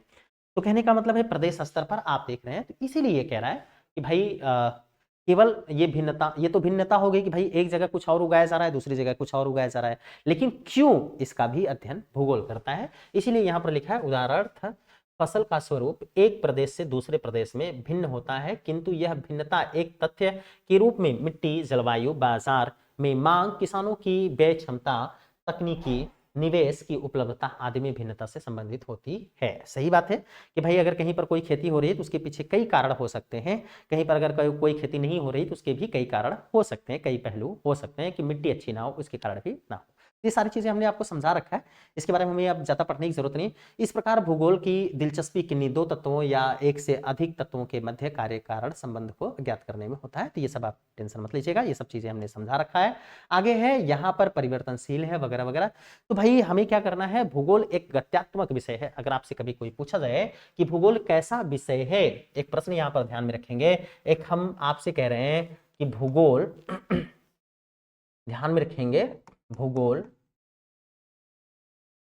कैसा विषय है, कैसा विषय है। अगर आपसे मान लीजिए कि ये कोई पूछ लिया गया कि भूगोल कैसा विषय है, तो आप इसके संबंध में दो आपके पास तथ्य होंगे। पहला है स्थैतिक,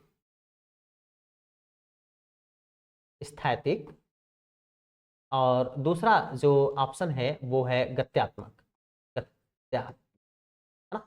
तो भूगोल जो है वो गत्यात्मक विषय है, ध्यान में रखेंगे गत्यात्मक, क्योंकि समय के साथ बहुत सारी चीजें बदल रही हैं और परिवर्तन हो रही है, इसलिए भूगोल में भी नई नई चीजें अपडेट हो रही हैं, है ना। अब ये मत कहिएगा कि नई नई चीजें डेली थोड़ी होती है, भाई 10 साल 20 साल 25 साल 50 साल, है ना, में बदलाव तो हो रहा है थोड़ा बहुत ना। तो वो सारी चीजें आप यहाँ पर देख पा रहे हो कि भूगोल कैसा विषय है, गत्यात्मक विषय है। तो ये आप ध्यान में रखिएगा। यही चीज यहाँ पर लिखा गया है कि ये क्या लिखा गया है, भौतिक तथा मानवीय दोनों प्रकार के भौगोलिक तथ्य स्थैतिक नहीं है ना। स्थैतिक नहीं है, इसका मतलब है कि ये परिवर्तनशील है, गत्यात्मक है, रुकने वाली नहीं है, बदलाव हो रहा है इसमें, है ना। तो वही चीज है। आगे कह रहा है गत्यात्मक होते, बल्कि अपितु गत्यात्मक होते हैं वे सतत परिवर्तनशील पृथ्वी तथा अथक एवं निरंतर सक्रिय मानव के बीच आबद्ध प्रक्रियाओं के फलस्वरूप कालांतर में परिवर्तित होते रहते हैं। आदिम मानव समाज अपने निकटतम पर्यावरण पर सीधे तौर पर निर्भर करता था, अब ऐसा नहीं है, क्योंकि हमने पहले ही शुरुआत में आपको समझा दिया था, वो समझते हैं।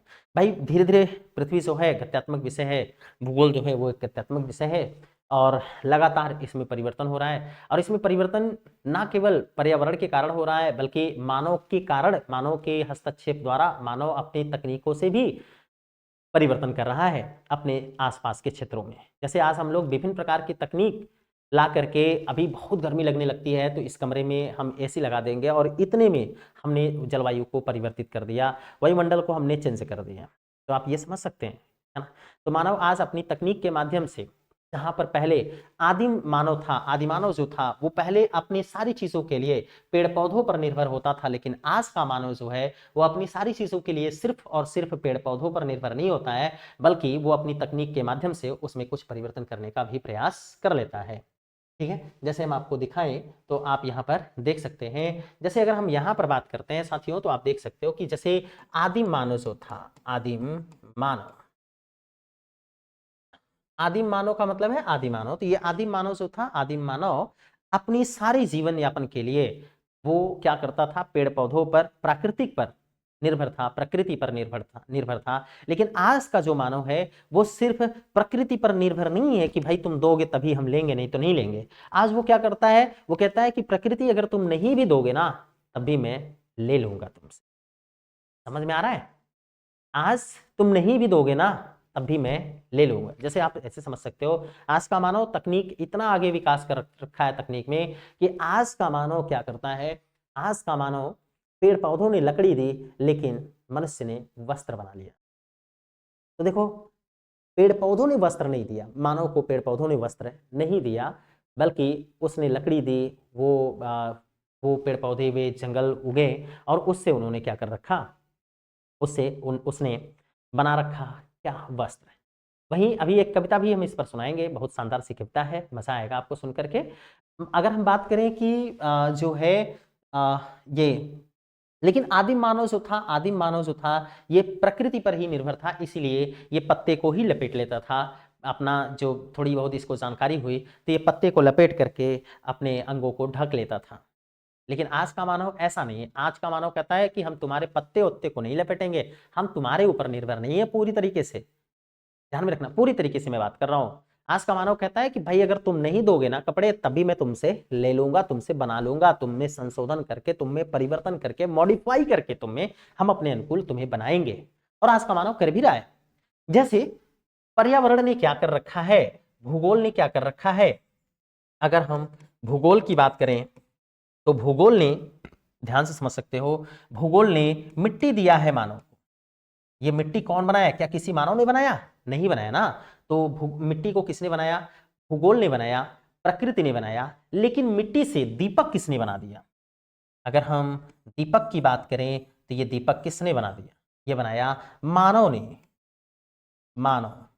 तो आज मानव के पास ऐसी ऐसी तकनीक हो चुकी है कि वो अपने भूगोल, पर्यावरण के आसपास परिवर्तन करके अपने जीवन को बेहतर बनाने का प्रयास कर रहा है, अपने जीवन को काफी बेहतर बना भी रखा है। जैसे अगर हम लोग यहाँ पर बात करें तो यहाँ पर एक बात हम कर सकते हैं कि जहाँ पर पहले हमें खाने पीने के लिए पेड़ पौधों पर ज्यादा आश्रित रहना पड़ता था, आज हमें भोजन के लिए पेड़ पौधों पर बहुत ज्यादा आश्रित नहीं रहना पड़ता है, बल्कि हम खुद उत्पादक बन चुके हैं। आज का मानव उत्पादक है। उत्पादक का मतलब, जो बच्चे भूगोल नहीं पढ़े हैं या इतिहास नहीं पढ़े हैं वो ध्यान में रखेंगे, बाकी जो लोग पढ़े हैं वो लोग तो जल्दी समझ जाएंगे। उत्पादक का मतलब आज का मानव खेती कर लेता है, पहले का मानव खेती नहीं करता था, वो फल फूल से जो कुछ होता था उस पर निर्भर रहता था। लेकिन आज का मानव खेती करता है, और वो खेती कैसे करता है? ठीक है, प्रकृति के साथ मिलकर के करता है, प्रकृति की सहायता से करता है, प्रकृति के संसाधनों का उपयोग करके करता है, लेकिन करता तो अपनी टेक्नोलॉजी से है ना कुछ। ठीक है, तो ध्यान से मेरी बात समझिएगा। आज का मानव प्राकृतिक चीजों का प्रयोग करते हुए उत्पादक बन चुका है। आज का मानव मिट्टी का प्रयोग करते हुए, मिट्टी प्राकृतिक है, इसका प्रयोग करते हुए मानव उत्पादक बन चुका है, क्योंकि आज का मानव तकनीक का भी प्रयोग करना शुरू कर दिया है। देखो, अगर ये चैप्टर आप समझ पाओगे, बहुत अच्छे से समझोगे, तो ये जो विषय है ये आपका फर्स्ट पेपर के साथ साथ आपको थर्ड पेपर में भी काम आएगा, तो ध्यान रखना। चलो आगे बात करते हैं। यहां पर भूगोल की बात हो गई हमारे पास, तो यहां पर देखो ध्यान से, पहले का आदिम मानव जो था वो भरण पोषण के लिए प्रकृति पर ही निर्भर रहता था, प्रकृति पर ही निर्भर रहता था। लेकिन आज का मानव जो है, आज का मानव सिर्फ प्रकृति पर निर्भर नहीं है, बल्कि वो उत्पादक बन चुका है, अपने आसपास परिवर्तन भी कर रहा है। आज का मानव समझौता कर रखा है प्रकृति से कि भाई तुमको समझौता करना पड़ेगा। पहले का मानव समझौता नहीं कर पाता था, वो इसलिए नहीं कर पाता था कि पहले के मानव के पास टेक्नोलॉजी नहीं था, तकनीक नहीं था, तो वो परिवर्तन नहीं कर सकता था। लेकिन आज का मानव कहता है कि हे भूगोल, हे प्रकृति, सब तुम्हारे मन से नहीं चलेगा, कुछ हमारे मन से भी चलेगा। सब तुम जैसा कहोगे वैसा नहीं होने वाला है। इसीलिए आज मानव ने क्या करना शुरू कर दिया, इतना ज्यादा संसाधनों का दोहन किया है कि धीरे धीरे वो विनाश की तरफ भी बढ़ना शुरू कर दिया है। तो मानव ने उस प्रकृति के साथ समझौता करना शुरू कर दिया। पहले का मानव जो था, आदिम मानव जो था, वो प्रकृति के साथ समझौता नहीं करता था, बल्कि प्रकृति पर आश्रित रहता था। प्रकृति उसे जो कुछ भी देती थी वो खा पी लेता था, उससे अपना जीवन जी लेता था, उससे संतुष्ट हो जाता था। लेकिन आज का मानव जो है वह इस बात को स्वीकार नहीं करता है, बल्कि आज का मानव ये कहता है कि तुम अगर नहीं दोगे तब भी हम ये चीज ले लेंगे। बात मेरी समझ में आ रही है? और बना भी रहा है आज का मानव। इसीलिए देखिए आज बहुत सारा परिवर्तन कर रखा है मानव, और यही वजह आज गर्मी भी बहुत ज्यादा बढ़ गई है, आज पर्यावरण दूषित भी बहुत ज्यादा हो रहा है। क्यों? क्योंकि मानव का कार्य ही ऐसा हो चुका है। तो मानव आज पूर्णतः प्रकृति पर नहीं है, बल्कि अपने हिसाब से भी काम कर रहा है ना? तो इसलिए ध्यान रखना। चलो यहाँ बात करते हैं। यहाँ पर अब आपको ये विषय समझ में आने लगा होगा थोड़ा थोड़ा कि अच्छा यार, मतलब मजा आ रहा होगा तो बताइएगा, लाइक जरूर कर दीजिएगा वीडियोस को, और अपने दोस्तों के साथ शेयर जरूर करिएगा। ठीक है, अब आगे देख लेते हैं। देखो, भूगोल प्रकृति तथा मानव के समग्र इकाई के रूप में अंतर क्रिया के अध्ययन से संबंधित है। सही बात है, भूगोल जो है, भूगोल एक ऐसा विषय है जहां पर कि मानव और पृथ्वी दोनों की अंतर क्रिया, दोनों के बीच में अंतर क्रिया कैसी होती है उसका अध्ययन करता है। आगे है अध्ययन संबंधित, मानव प्रकृति का एक अंगभूत भाग है तथा वह प्रकृति पर अपनी छाप छोड़ता है। सही बात है, मानव प्रकृति पर अपनी छाप छोड़ता है, मतलब अपने हिसाब से प्रभावित करता है, अपने हिसाब से परिवर्तित करने का प्रयास करता है, छोड़ता है। प्रकृति मानव जीवन के विभिन्न पक्षों को भी प्रभावित करता है। सही बात है, प्रकृति भी मानव को प्रभावित करता है और मानव भी प्रकृति को प्रभावित करता है। दोनों एक दूसरे को प्रभावित करते हैं। जैसे अगर अब आप ये मत सोचिएगा कि यार सिर्फ मानव ही अपने मन से, अपने हिसाब से काम करता है। सारा काम मानव अपने हिसाब से नहीं कर सकता है ना? ठीक है, मानव जो है बहुत सारी चीजें प्रकृति से ले लेता है, छीन लेता है, मांग लेता है, लेकिन कुछ ऐसी भी चीजें हैं जो मानव प्रकृति से छीन नहीं सकता, और उसके लिए मानव को प्रकृति पर निर्भर रहना पड़ता है। जैसे एक बात करें तो वर्षा की बात कर लेते हैं, मौसम की बात कर लेते हैं, समझ में आ रहा है? तापमान की बात कर लेते हैं। मानव अगर कह दे कभी कि नाना ठंडी में हम इतना धूप उगाएंगे, करके दिखा दे, दिखा सकता है क्या मानव? नहीं कर सकता ना। तो कहने का मतलब कि बहुत सारी ऐसी चीजें हैं जिस पर मानव को निर्भर होना पड़ा है आज भी प्रकृति पर। बहुत सारी ऐसी चीजें हैं जो मानव अपने हिसाब से अब नहीं कर सकता, लेकिन बहुत सारी ऐसी चीजें हैं जो मानव अपने हिसाब से कर लेता है। तो दोनों एक दूसरे को प्रभावित कर रही हैं। और जैसे अगर हम बात करें अभी फसलों वसलों के उत्पादन की बात कर रहे हैं, तो वो मानव क्या है, मानव प्रकृति पर निर्भर है कि भाई ये मौसम आएगा तो हम इस चीज की खेती करेंगे, ये मौसम आएगा तो हम इस चीज की खेती करेंगे। अब अगर मानव सोचे कि ना ना हम अब इस चीज की खेती करें, तो कहीं की दिखाई दे ठंडी के मौसम में जहां बारिश ना होत बाटे, ठंडी के मौसम में वहां तनी धाने के खेती कहीं दिखाई दे? भाई मौसम नहीं आया, नहीं हो रहा है, बारिश नहीं हो रही है, खेती करके दिखा दो आप। नहीं हो सकता ना। तो यहाँ पर हम किस पर निर्भर है? प्रकृति पर, कि नहीं भैया नहीं, बरसात का मौसम आएगा, बारिश होगी तभी छमाछम, जब बारिश होगी तो खेती होगी धान की। समझ में आ रहा है? तो इसका मतलब ये, तो आज भी दोनों एक दूसरे को परिवर्तित कर रहे हैं और दोनों एक दूसरे पर अपनी छाप छोड़ रहे हैं। तो यहाँ पर मानव जो है वर्तमान में विभिन्न प्रकार की तकनीक के माध्यम से प्रकृति में मॉडिफाई कर रहा है, परिवर्तन कर रहा है, मॉडिफाई कर रहा है, परिवर्तन करते हुए चला जा रहा है, बहुत सारी चीजों को प्रभावित कर रहा है। तो यहाँ पर वही चीज लिखा गया है, इसकी छाप उसके वस्त्र, किसकी छाप भाई? पेड़ पौधों की। तो इसकी छाप उसके वस्त्र, आवास, व्यवसाय आदि पर देखी जा सकती है। मानव ने प्रकृति के साथ समझौता, अनुकूलन अथवा परिवर्तन, मॉडिफिकेशन के माध्यम से किया है। जैसा कि आप जानते हैं कि वर्तमान समाज आदिम समाज की अवस्था पार कर चुका है। उसने तकनीक की खोज एवं प्रयोग द्वारा अपने अस्तित्व के लिए सन्निकट प्रवेश यानी प्राकृतिक वातावरण को अपरिवर्तित कर, मॉडिफिकेशन कर, प्राकृतिक संसाधनों का समुचित उपयोग करते हुए कार्य क्षेत्र के क्षितिज में वृद्धि कर रहा है। तो आज अपने आप में बहुत परिवर्तन कर चुका है। ये हम लोग यहाँ पर बात कर लेते हैं। ये सारी चीजें आपको समझ में आ गई हैं। तो चलो फटाफट हम क्या करते हैं, यार 1 घंटे की क्लास होने वाली है, तो मैं थोड़ा थोड़ा इसको क्या कर लेता हूँ कि थोड़ा जल्दी जल्दी पढ़ लेता हूँ। देखो आगे क्या है, मानव एवं ईश्वर के बीच निम्न वार्तालाप के माध्यम से एक व्यक्ति ने क्या कर रखा है, एक कविता लिख रखा है, एक कवि ने एक कविता बना रखा है कि और वो देखिए जो अभी हमने बताया कि जो भूगोल है, जो प्रकृति है, प्रकृति ने मिट्टी बनाया, प्रकृति ने क्या बनाया? मिट्टी बनाया, है ना? प्रकृति ने क्या बनाया? मिट्टी बनाया। लेकिन दीपक किसने बनाया? हमने बनाया। समझ में आ रहा है? प्रकृति ने पेड़ पौधों को बनाया, लेकिन वस्त्र किसने बनाया? हमने बनाया। तो देखो दोनों एक दूसरे के साथ क्रिया कर रहे हैं। इसी चीज को यहाँ पर उकेरा गया है। देखो क्या लिखा गया है, क्या लिखा गया है? प्रकृति कह रहा है कि आपने मिट्टी का सृजन किया, एक कवि कह रहा है कि हे प्रकृति, आपने मिट्टी का सृजन किया, मैंने कप का निर्माण किया। आपने मिट्टी का सृजन किया, मैंने कप का निर्माण किया, यानी पूर्वा का निर्माण किए जिसमें चैया पियत रहा है। ठीक है, पहले आप ध्यान रखिएगा। तो आपने मिट्टी का सृजन किया, मैंने कप का निर्माण किया। आपने रात्रि का सृजन किया, आपने रात्रि का सृजन किया, मतलब हे प्रकृति तुमने रात और दिन बनाया। तो दिन को तो हमें दिक्कत नहीं थी, लेकिन तुमने रात बनाया, तो उसके लिए हमने क्या बना दिया, मैंने दीपक बनाया। ये बात है। तुमने आपने रात्रि का सृजन किया, मैंने दीपक बनाया।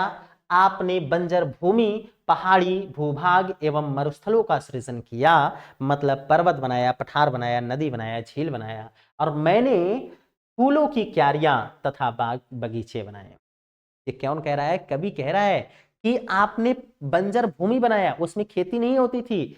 आपने बंजर भूमि बनाया, पहाड़ी बनाया, भूभाग एवं मरुस्थलों का सृजन किया, रेतीले जगह बनाए, लेकिन हमने क्या कर दिया, उसको सिंचित कर करके, उसमें खाद पानी डाल डाल करके उसको क्या कर दिया, फूलों की क्यारियां और बाग बगीचे बना दिया। समझ में आ रहा है? तो दोनों एक दूसरे से जुड़े। देखो यहां पर अब हमें क्या करना है, यहां पर हमें ज्यादा कुछ नहीं करना है। अब बस यही सारी चीजें थी, ये बातें आप ध्यान में रखिएगा। हमें मानवीकृत तथा प्राकृतिक प्रभावित मानव के दर्शन होते हैं। तो भाई कहां पर, भाई हमें भूगोल के अंतर्गत दोनों के दर्शन होते हैं, दोनों की चीजों को हम समझ पाते हैं। चलो आगे बढ़ते हैं फटाफट, क्योंकि टाइम ज्यादा हो गया है, तो फिर हमें जल्दी जल्दी पढ़ाना भी है।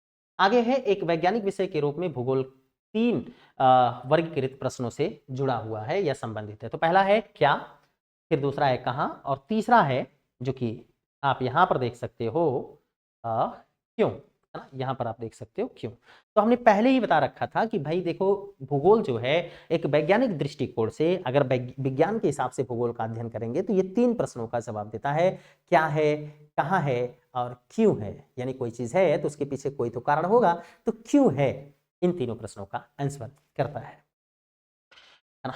आगे देख लेते हैं। नेक्स्ट हेडिंग है हमारे पास, भूगोल एक समाकलन। समाकलन का मतलब है इंटीग्रेटिंग विषय के रूप में। देखो भूगोल जो है ना, यहाँ पर आप थोड़ा सा समझ लेना। भूगोल जो है, आपने भूगोल एक संश्लेषणात्मक सिंथेसिस विषय है। सिंथेसिस का मतलब होता है कि विभिन्न चीजों को समझ करके, विभिन्न अलग अलग चीजों को समझ करके उसको जोड़ देने की क्षमता होती है। और सही भी बात है, भूगोल में तो यही किया जाता है। भूगोल में हमने वहां से एक डेटा को उठाया, वहां से एक डेटा को उठाया, वहां से एक चीज को उठाया, फिर यहाँ से एक चीज को उठाया, और उनको हमने जोड़ करके एक में समझ करके हमने लिखा, कि ताकि हमें ये सारी चीजें समझ में आ जाए। तो वही चीज यहाँ पर भी है, भूगोल एक संश्लेषणात्मक विषय है, सिंथेसिस है। भूगोल का एक संश्लेषणात्मक विषय के रूप में अनेक प्राकृतिक तथा सामाजिक विज्ञानों से अंतरापृष्ठ इंटरफेस, है ना, संबंध है। तो हमने वही तो कहा कि भाई हमने जो डेटा उठाना होता है, हमने शुरुआत में ही बता दिया था कि भूगोल का संबंध जीव विज्ञान से है, भूगोल का संबंध रसायन विज्ञान से है, भूगोल का संबंध सामाजिक विज्ञान से। राजनीति कहाँ होती है, पृथ्वी पर ही होगी ना। तो हमारे भारत की सीमा है, भूभाग की सीमा होती है, तो ये भूगोल के अंतर्गत ही आएगा, है ना। तो ये चीजें यहाँ पर है। आगे है, सभी विज्ञानों का एक मूल उद्देश्य होता है, और वो क्या होता है भाई, यथार्थता को ज्ञात करना। भूगोल यथार्थता से जुड़े तथ्यों के साहचर्य को बोधगम्य बनाता है। तो सभी विज्ञानों का एक मूल उद्देश्य है, चाहे वो सामाजिक विज्ञान हो, चाहे भौतिक विज्ञान हो, चाहे जीव विज्ञान हो, चाहे रसायन विज्ञान हो, सभी विज्ञानों का अर्थ होता है यथार्थता को ज्ञात कराना। अब यथार्थता का मतलब क्या होता है, हमने पहले ही बता रखा है। अगर आप वीडियोस को शुरू से देखे होंगे तो आपको निश्चित रूप से समझ में आया होगा। यथार्थता का मतलब जहां पर अलग अलग प्रकार के बहुत सारी चीजें, भिन्नताएं मौजूद हों, वो यथार्थता है, यानी वास्तविकता से। यहां पर है वस्तुतः विज्ञान से संबंधित सभी विषय भूगोल से जुड़े हैं, क्योंकि उनके कई तत्व क्षेत्रीय संदर्भ में भिन्न होते हैं। जैसे अभी हमने बताया कि भूगोल के माध्यम से हमने आपको समझाने का प्रयास किया। आजकल आप लोग देखते होंगे कि अनेक प्रकार के जीव जंतु हमारे आसपास के क्षेत्र के आसपास हैं, लेकिन वो भी अलग अलग प्रकार के हैं। अगर कोई जीव जंतु यहाँ पर है तो वो हो सकता है कि जीव जंतु कहीं और ना हो, या फिर वहां पर वो दूसरा कोई जीव जंतु हो, तो भिन्नता है। तो इस भिन्नता का अध्ययन ही इसके अंतर्गत किया जाता है, यही यथार्थता वगैरह है। और इन सभी का समग्रता से अध्ययन किया जाता है, इन सभी चीजों को डिटेल में अध्ययन करके लिखा जाता है। आगे है, यहाँ पर देखो कुछ उदाहरणों की सहायता से सरलता पूर्वक समझा जा सकता है। यथा भूगोल ऐतिहासिक घटनाओं को प्रभावित करता है, स्थानिक दूरी स्वयं विश्व के इतिहास की दिशा को परिवर्तित करता है। सही बात है, भूगोल एक नई चीज हम यहाँ पर आपको शेयर करेंगे। यहाँ पर भूगोल जो कह रहा है कि भूगोल जो है वो स्थानिक दूरियों को, या आप कह सकते हैं कि भूगोल जो है वो ऐतिहासिक घटनाओं को भी प्रभावित करता है। जैसे अगर हम एक बात करें कि अब यहाँ पर आप देख सकते हैं कि भूगोल जो है ऐतिहासिक घटनाओं को कैसे प्रभावित करता है। जैसे हमारे पास क्या है, हमारे पास हम लोग इसको हम लोग यहाँ पर चेंज कर सकते हैं, और यहाँ पर आप देख सकते हैं कि भूगोल कैसे ऐतिहासिक घटनाओं को प्रभावित करता है। अगर आप देखेंगे तो भारत को, अगर आप यहाँ पर देखेंगे तो भारत में क्या है, आप चलो ऊपर के साइड हम यहाँ पर आपको थोड़ा सा ऐसे इस तरीके से बना दिया हमने, और यहाँ पर चलो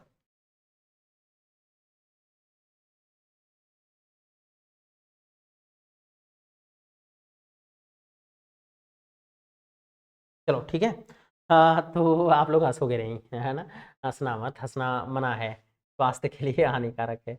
ठीक है, मैं इधर से बनाता हूँ तो सही बनता है।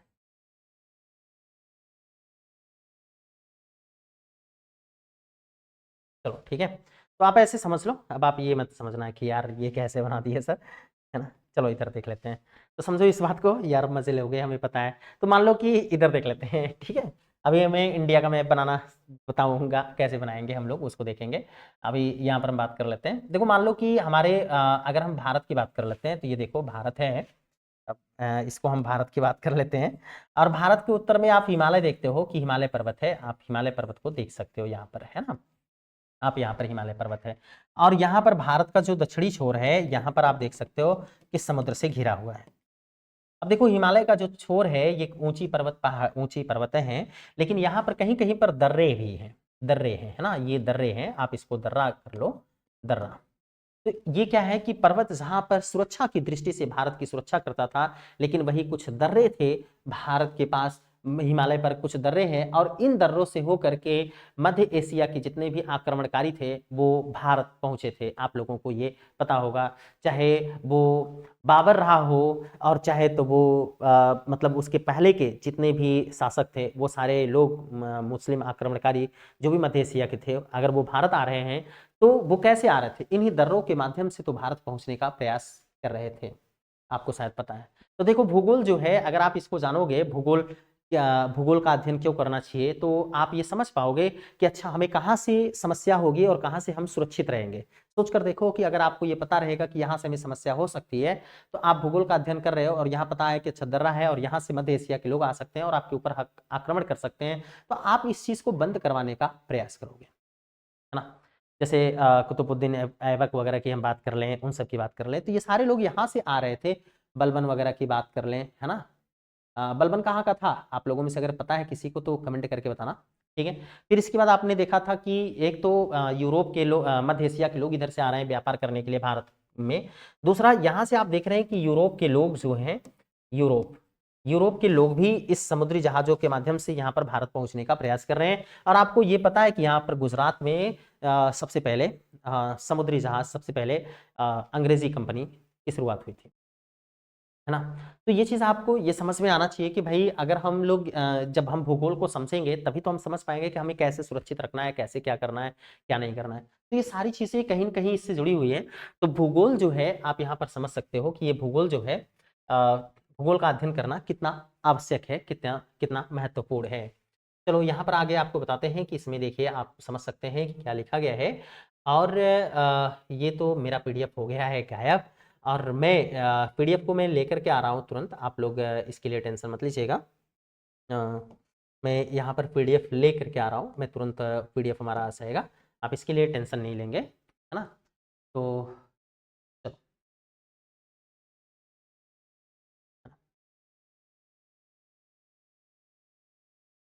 तो बात मेरी समझ में आ गई इतना कि आपसे अगर कभी कोई पूछता है कि भूगोल का अध्ययन क्यों करें, भूगोल क्या है, तो आप बता सकते हो कि नहीं बता सकते हो? ठीक है, तो आगे बढ़ लेते हैं यहाँ पर हम लोग।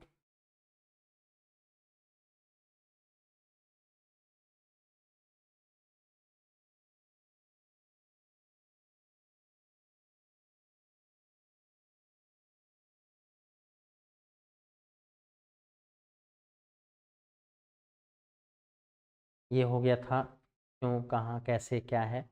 तो भूगोलिक सामाजिक यहाँ पर देख सकते हो आप, इसी चीज की हम लोग बात कर रहे थे। यहाँ पर आप देखो, आपको समझ में आएगा कि यहाँ पर क्या है, संश्लेषणात्मक विषय है, इंटरफेरेंस है, यथार्थता को ज्ञात करना। भूगोल यथार्थता से जुड़े हुए तथ्यों को साहचर्य के बोध के रूप में बनाता है, वगैरह वगैरह। फिर यहाँ पर हम पेन को चेंज कर लेते हैं ताकि आपको ज्यादा दिख पाए। वस्तुतः विज्ञान से संबंधित सभी विषय भूगोल से जुड़े हैं, क्योंकि उनके कई तत्व क्षेत्रीय संदर्भ में भिन्न होते हैं। भूगोल स्थानिक संदर्भ में यथार्थता को समग्रता से समझने में सहायक होता है। ठीक है, इसलिए हमें भूगोल का अध्ययन करना चाहिए। अगर भूगोल का अध्ययन नहीं कर रहे हो तो समझ लो कि फिर प्रॉब्लम है ना। चलो आगे बढ़ लेते हैं और इस पेज को चेंज करते हैं, नेक्स्ट पेज लेकर के आते हैं। उदाहरणों की सहायता से हमने अभी, अच्छा मैं इसकी बात करना शुरू किया था। तो यहाँ पर आप देख सकते हैं कि जैसे भूगोल का अध्ययन करना जरूरी है, तो कई लोगों ने अभी हमने क्या कहा कि भाई कैसे आपके ऊपर आक्रमण होगा, क्या होगा, वो सारी चीजें आप यहाँ पर देख सकते हो। जैसे देखो यहाँ पर है, उदाहरणों की सहायता से सफलतापूर्वक समझा जा सकता है कि यथा भूगोल ऐतिहासिक घटनाओं को प्रभावित करता है, जैसे स्थानिक दूरी वगैरह को या कि बहुत सारी चीजों को। तो यहाँ पर है, स्थानिक दूरी स्वयं विश्व के इतिहास की दिशा को परिवर्तित करने के लिए एक प्रभावशाली कारक है। तो आपने देखा है कि हमने आपको बताया कि अभी थोड़ी देर पहले कि भूगोल क्या करता है। भूगोल जैसे भूगोल अगर आप समझते हैं तो भूगोल से ही भारत जो है, भारत में ही सारे देश के लोगों ने आक्रमण क्यों करना शुरू किया, या आप ऐसे भी कह सकते हो कि भारत में बहुत सारे देशों ने भारत को अपना उपनिवेश क्यों बनाया। इसके पीछे क्या है, भूगोल ही तो है। भारत में अंग्रेज यहां पर व्यापार करने क्यों आए, उनको क्या, उनके पास क्या नहीं था। वो अगर इतने शक्तिशाली थे, वो अमेरिका पर अपना शासन कर सकते थे, तो फिर उन्होंने रूस पर शासन क्यों नहीं किया। सोचो आप कि उन्होंने रूस पर शासन क्यों नहीं किया। या फिर आप ये सोचो कि मैं कह रहा हूं कि क्यों वो भारत आए, कोई तो ऐसा कारण रहा होगा ना। तो कारण ये था कि भौगोलिक स्थिति, भारत की जो भौगोलिक स्थिति थी, यहाँ पर उत्पादन बहुत ज्यादा बड़े पैमाने पर होता था। व्यापार के लिए भारत की भौगोलिक स्थिति, भारत की जो भूमि है वो बहुत शानदार मानी जाती है, इसलिए वो लोग यहाँ पर व्यापार का लाभ लेने के लिए भारत पहुंचे थे। ये आप लोग पढ़े भी हैं। ठीक है, तो आप सोच करके देखो कि यहाँ पर वही तो है। तो इसीलिए अच्छा एक बात और देखो कि बड़े आकार वाले जो देश थे उन्होंने भूगोल का लाभ भी उठाया। कैसे, जो बड़े आकार वाले देश थे, जैसे अगर आपको एक चीज कहानी याद होगा तो वो कहानी याद होगा, जैसे आपको वो कहानी याद होगा कि एक बार हिटलर था और हिटलर ने क्या कर रखा, हिटलर रूस पर आक्रमण करना शुरू किया था। जर्मन का रहने वाला हिटलर रूस पर आक्रमण किया। रूस पर आक्रमण किया तो रूस को पता था कि भाई हम इससे हिटलर से निपट नहीं सकते हैं, हम हिटलर से हार जाएंगे, ये उसको पता था। तो उसने क्या कर रखा, उसने जब यहां से जर्मनी जर्मनी जर्मनी का जो शासक है वो कौन है, हिटलर है। ये हिटलर है ना, हिटलर शासक। जब ये हिटलर शासक क्या कर रहा है, जर्मनी पर रूस पर आक्रमण कर रहा है, तो ये रूस है, आप ऐसे समझ लो ये कौन है, रूस है। रूस ने क्या करना शुरू कर दिया, रूस ने कहा अपने सैनिकों से कि तुम लोग पीछे हटो। तो यहाँ रूसी सैनिक जो है, ये रूसी सैनिक जो है ये पीछे हटना शुरू कर दे, ये पीछे हटना शुरू कर दे, है ना। आपको ये पता है कि यहाँ से ये ऐसे ऐसे पीछे चले गए। अब ये जो हिटलर था अपनी सेना के साथ रूस पर आक्रमण करना शुरू किया। कारण क्या था, क्या हुआ वो बाद में हम समझेंगे, क्योंकि वो इतिहास का पार्ट है। तो जब ये हिटलर ने इस पर आक्रमण किया, इस पर आक्रमण करना शुरू किया, तो रूसी सेना जो थी वो पीछे हटना शुरू कर दी, क्योंकि रूसी सेना को ये पता था, रूसी शासक को ये पता था कि हम हिटलर से निपट नहीं सकते, यानी अगर हम हिटलर से युद्ध लड़ेंगे तो हमारी हार निश्चित है। इसलिए उसने कहा कि अपने सैनिकों से कि पीछे हट जाओ। तो रूसी सेना जो भी थी, जो रूसी सेना यहाँ थी, अब ये रूसी सेना यहाँ से हट करके कहाँ जा रही है, और पीछे चली, यहाँ आ गई। बात मेरी समझ में आ रही है। अब देखो जब रूसी सेना यहां पहुंच गई तो हिटलर ने क्या कर रखा, हिटलर शासक जो था, हिटलर शासक यहां से, ये हिटलर शासक यहां से होते हुए, ये बेचारा यहां से होते हुए यहां पहुंचा। जैसे यहां पहुंच रहा है, धीरे धीरे आप देख पा रहे हो कि यहां पहुंच रहा है, रूसी सेना और पीछे जा रही है, रूसी सेना और पीछे जा रही है, हिटलर चला जा रहा है, दौड़ाते लेकर चला जा रहा है। लेकिन अब ऐसे में क्या है कि बहुत बड़ा भूभाग था। अब ये मैंने छोटा सा ऐसे बना दिया है, खींच दिया है, इसका मतलब है कि इतना छोटा नहीं है, बहुत बड़ा रूस का भाग है। अब इस पर क्या था कि हिटलर अपने सैनिकों के साथ जाना शुरू किया। अब उसने जितना भी खाना पीना लिया था, सब भोजन लिया था, उसका रास्ते में खत्म होना शुरू हो गया। और यहाँ पर सब रेगिस्तान जैसी स्थिति थी, कुछ था नहीं। अंत में सब कुछ, भोजन पानी जो भी था हिटलर के सैनिकों के पास, वो धीरे धीरे खत्म होना शुरू हो गया। अब हिटलर को समझ में नहीं आ रहा था कि अब मैं करूँ तो करूँ क्या, क्योंकि अभी आगे जाता तभी इसकी सेना अब धीरे धीरे धीरे धीरे भूख से लस्त हो गई है। अब वो युद्ध क्या लड़ेगी, सेना मरना शुरू कर गई। इसलिए हिटलर को ये बात समझ में आ गई कि अब हमें क्या करना चाहिए, हमें वापस जाना चाहिए, नहीं तो हमें यहाँ पर जो है हम बर्बाद हो जाएंगे, मारे जाएंगे। हिटलर ने क्या करना शुरू किया, हिटलर सोचा कि अपने सैनिकों को वापस लेकर के आएंगे तो बचा लेंगे। लेकिन जब ये वापस आ रहा था तो वापस आते आते आते आते आते आते इसकी बहुत ज्यादा सेना इसकी रास्ते में ही निपट ली, मर गई। क्यों? क्योंकि इसके पास कुछ नहीं रह गया था खाने। तो भाई ये कहावत आपने सुना होगा कि भूखे भजन नहीं होता है। ये डेरा तंबू तान करके यहाँ पर बैठा था, यहाँ जा करके बैठा था कि आओ, रूसियों को बुला रहा था कि आओ लड़ो, हम तुमको बताते हैं। लेकिन रूसी सेना और रूसी शासक जो था वो पीछे हट करके उसने कहा कि भाई हम युद्ध तो लड़ नहीं सकते, तो इसलिए क्या करो, पीछे रह लेते हैं। वो पीछे रह ली। अब ये बेचारा अंत में क्या हुआ कि अंत में ये यहाँ से निराश होकर के वापस लौट रहा है, और जब निराश होकर के वापस लौट रहा है, इसकी सेना भी रास्ते में खत्म होती चली जा रही। घोड़े से गिरते थे, मर जाते थे, गिरते थे, मर जाते थे। और क्यों? क्योंकि उनके पास दाना पानी नहीं था, खाने के लिए कुछ नहीं था। ठीक है, तो आप समझ पा रहे होंगे कि भूगोल का कितना बड़ा महत्व है। अगर भूगोल को जानोगे, पृथ्वी को जानोगे, भूगोल को समझोगे, तब तो आप अपने जीवन को बचा सकते हो। अगर ये रूसी सेना अपने आप को समझा नहीं होता, भूगोल को समझा नहीं होता, इतनी बातों को ये समझा नहीं होता, तो शायद आज ये स्थिति नहीं होती और हिटलर इस पर शासन कर लिया होता। लेकिन हिटलर वापस लौट करके जा रहा है, इसके पीछे रूसी सैनिकों और रूसी जो शासक है यहाँ पर, इस शासक की देन है कि शासक इस बात को समझ रहा है कि हमें क्या करना है, हमें युद्ध नहीं करना है, बल्कि हमें पीछे हट जाना है। और शासक पीछे हट गया। देखो, तो कहने का मतलब है कि भूगोल जो है, भूगोल कई तरीके से इतिहास को प्रभावित किया है। भूगोल ने इतिहास को बनाने में भूगोल की बहुत बड़ी भूमिका है। आज जैसे अगर आप ये बताओ कि मैं आपसे बोलूं कि आपको मैं बोलूं कि आपको इस धरती पर बसना है ना, आपको बसना है, आप बताओ कहाँ बसोगे, आप इस धरती पर कहाँ बसेंगे? जाहिर सी बात है, आप वहां बसने का प्रयास करेंगे जहां पर पानी हो, जहां पर थोड़ी खेती हो सकती। आप बताओ कि आपको जहां पानी ना रहे वहां कह दिया जाए बसने के लिए, तो क्या बस सकते हो? नहीं बस सकते ना। तो आप वहां उस क्षेत्रों में जाएंगे बसने के लिए जहां पर खेती हो सके, जहां पर इंडस्ट्रियल एरिया हो, जहां पर कोई आपको रोजगार मिले। आपको कह दिया जाए कि जाओ यमुना किनारे किसी ऐसे जंगल में बस जाओ, बसेंगे? और कह दिया जाए, सरकार वहां बोल दे कि चलो 50 बीघा तुम्हारी खेत, मतलब वहां जमीन हो गई, तो क्या आप बस करके क्या कर लेंगे? भारत में तो बहुत सारा भूभाग है, जाओ हिमालय पर, पर्वत पर जाओ, वहीं पर पूरा का पूरा हिमालय बोल दो कि हमारा है, वहीं रहो। कुछ कर लेंगे क्या? नहीं ना। तो हमें जीवन जीने के लिए तो हमें क्या चाहिए? पानी चाहिए, खेती करने के लिए जमीन चाहिए, या फिर रोजगार करने के लिए कोई मतलब रोजगार करने के लिए, जीवन यापन करने के लिए कोई रोजगार चाहिए। तो ऐसी चीजों को हम ढूंढेंगे, समझेंगे कि कहाँ पर है, और जहां रहेगा वहां पर ना काम करेंगे। तो चलो, आपको ये बात समझ में आ गई होगी। यहाँ पर भी देखोगे आप तो ऐसे ही लिखा आपको मिलेगा, जो चीजें अभी हमने आपको समझाने का प्रयास किया। यहाँ पर भी है, यहाँ पर आप देख सकते हैं कि पिछली शताब्दी में कई देशों के लिए सुरक्षा का साधन बना। परंपरागत युद्ध में बड़े आकार वाले देशों ने अधिक स्थान छोड़कर समय का लाभ प्राप्त किया। तो वही जैसे रूस ने अपने अधिक स्थान छोड़ दिए थे। आगे है, नए विश्व के देशों के चारों तरफ विस्तृत समुद्र द्वारा प्रदत्त रक्षा कवच उन्हें उनकी मिट्टी पर युद्ध होने से बचाता रहा। यदि हम विश्व की प्रमुख ऐतिहासिक घटनाओं का विवेचन करें तो उनमें से प्रत्येक की भौगोलिक व्याख्या की जा सकती है। तो देखो आगे, देखो यहाँ पर अभी जो हम हिमालय की बात कर रहे थे, भारत में हिमालय एक महान अवरोध के रूप में देश की रक्षा करता है, परंतु उसमें विद्यमान दर्रे देख सकते हो यहाँ पर, परंतु उसमें विद्यमान दर्रे पर मार्क लगा दो, कह रहा है परंतु उसमें विद्यमान दर्रे, ये देखो दर्रे, वही जो अभी हम दर्रे की बात कर रहे थे कि मध्य एशिया के आक्रमणकर्ताओं एवं प्रवशकों को मार्ग की सुविधा दे रहे हैं।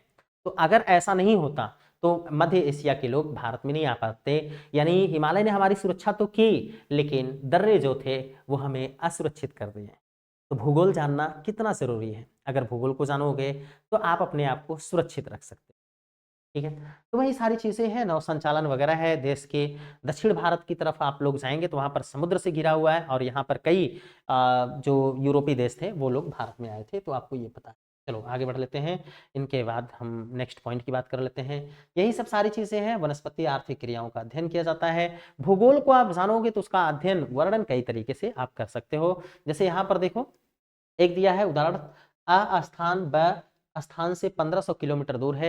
आप इसी चीज को कैसे कह सकते हो, जिसे विकल्प के रूप में यह भी कहा जा सकता है कि अ स्थान ब से 2 घंटा दूर है यदि हवाई जहाज से यात्रा की जाए। तो हवाई जहाज से इतना, तो मतलब कहने का मतलब ये सब सारी चीजें हैं, आप इसको समझ गए। भौतिक भूगोल एवं प्राकृतिक विज्ञान।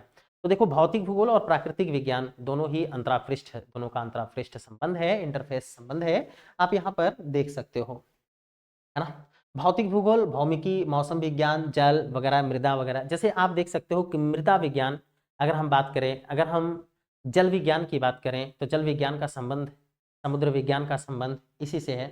तो यहाँ पर एक चार्ट होना चाहिए था। आप अगर जब बुक्स को आप पढ़ेंगे तो बुक्स में आपको एक चार्ट दिखेगा, मैं आपको ऐसे दिखा सकता हूँ, और आप उसको नहीं भी याद रखेंगे तब भी चलेगा, बट आप यहाँ पर देख लो, है ना। जैसे ये है तो शायद आपको थोड़ा बहुत दिखेगा। मैं ऐसे कर लेता हूँ, ठीक है, देखो ऐसे। तो यहाँ पर मैं ऐसे आपसे कह रहा हूँ कि आप ऐसे समझेंगे इस बात को।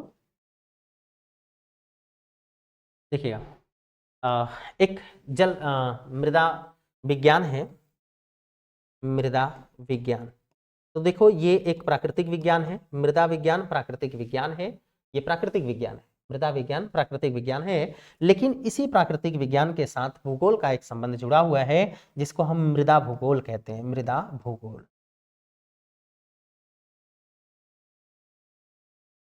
ठीक है, मृदा भूगोल कहते हैं। अब आपको समझ में आना चाहिए कि ये प्राकृतिक विज्ञान है।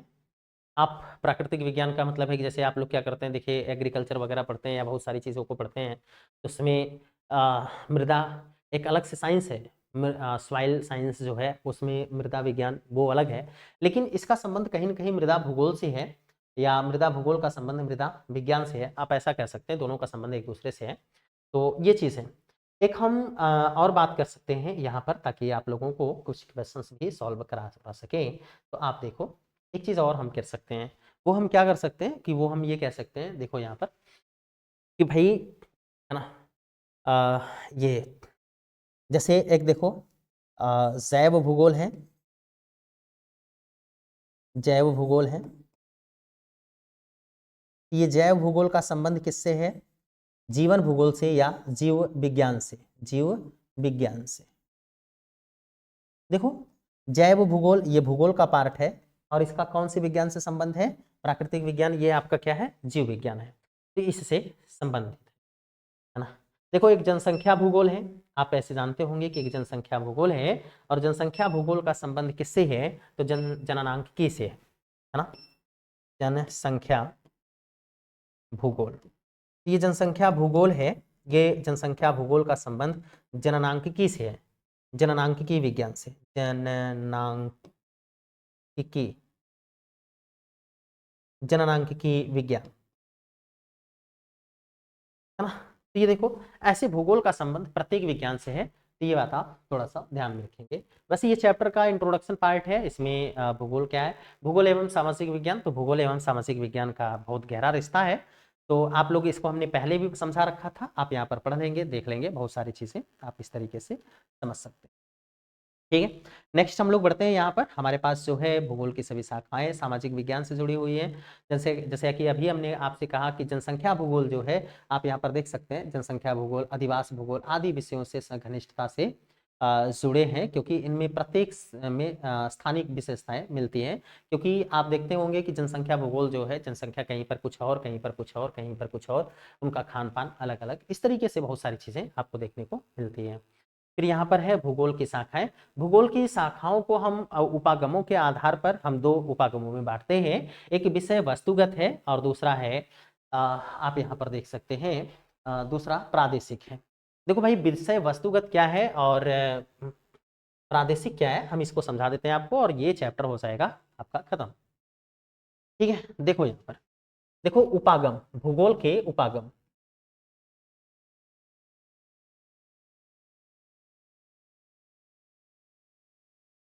उपागम का मतलब होता है सब डिवीजन, तो ध्यान में रखेंगे, सब हम लिख देते हैं सब डिवीजन, सब डिवीजन,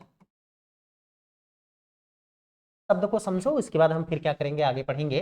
जब चैप्टर की शुरुआत करेंगे तो वहां पर हम लोग देखेंगे। तो भूगोल के उपागम कितने हैं? मुख्य रूप से दो प्रकार के हैं। एक विषय वस्तुगत है, विषय वस्तुगत, ठीक है, एक विषय वस्तुगत है। इसी को हम क्रमबद्ध कहते हैं, क्रमबद्ध कहते हैं, इसी को हम क्रमबद्ध भी कह सकते हैं। और दूसरा क्या है? तो दूसरा है प्रादेशिक। ध्यान से समझना, प्रादेशिक। अब समझो कि भूगोल के कितने उपागम? भूगोल के मुख्य रूप से दो उपागम है। पहला जो है क्रमबद्ध या विषय वस्तुगत है, और दूसरा है प्रादेशिक। देखो विषय वस्तुगत में क्या होता है, आप इस बात को समझिएगा। विषय वस्तुगत जो भूगोल होता है, इसमें यह कहा जाता है कि किसी भी डेटा का अध्ययन, किसी भी चीज का अध्ययन विश्व स्तर पर किया जाता है।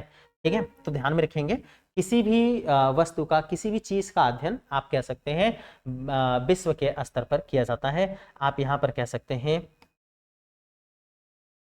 किसी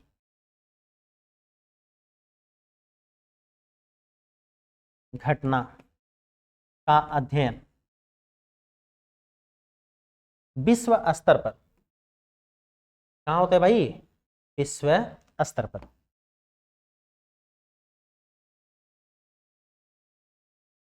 किया जाता है।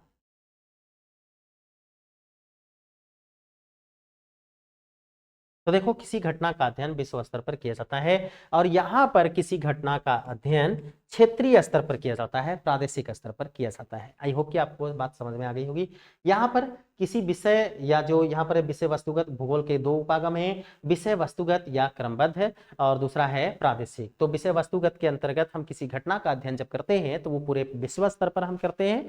फिर विश्व स्तर के पर करने के बाद हम फिर उसे छोटे छोटे क्षेत्रों में देखते हैं कि अच्छा ये कहाँ पर है, इसकी विशेषता क्या है। जैसे विषुवत रेखा पर क्या है ना, शंकुधारी है, या फिर क्या है, पर्णपाती है, क्या है, कैसा है, हम फिर इसके बाद बात करते हैं।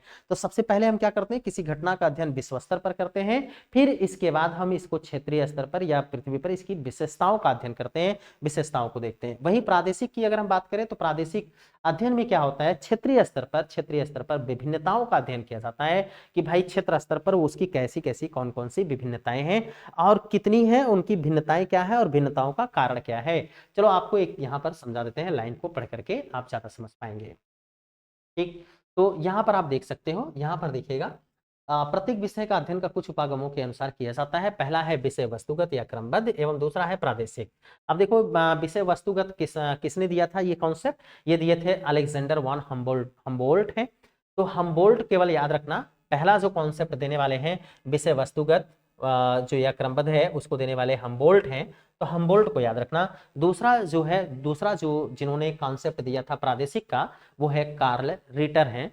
वो दोनों एक ही साथ के रहने वाले हैं। आगे देखो विषय वस्तुगत क्या है, विषय वस्तुगत में क्या है, विषय वस्तुगत उपागम में एक तथ्य का पूरे विश्व स्तर पर अध्ययन किया जाता है। किसी तथ्य का या किसी बात की जांच पूरे विश्व स्तर पर किया जाता है, तत्पश्चात क्षेत्रीय स्वरूप के वर्गीकृत प्रकारों की पहचान की जाती है ना। तो अभी हमने यही कहा कि पहले विश्व स्तर पर किसी चीज का, किसी घटना का अध्ययन किया जाएगा, किसी तथ्य का, फिर उसके बाद क्षेत्रीय स्तर पर देखा जाएगा कि अच्छा कहाँ क्या है, कैसा है, उसकी स्थिति कैसी है। ठीक है, तो ये चीज है, आप यहाँ पर देख सकते हो। वहीं अगर हम लोग यहाँ पर प्रादेशिक की बात करें तो प्रादेशिक उपागम में विश्व को विभिन्न पदानुक्रमिक स्तर के प्रदेशों में विभक्त किया जाता है। मतलब इसमें जैसे ये भारत में है, ये भारत है, ये पाकिस्तान है, ऐसे ऐसे अलग अलग देशों में बांट दिया जाएगा, या प्रदेशों में, उत्तर प्रदेश, बिहार, राजस्थान, ऐसे इस तरीके से बांट करके उसका अध्ययन किया जाएगा, किसमें, प्रादेशिक के अंतर्गत।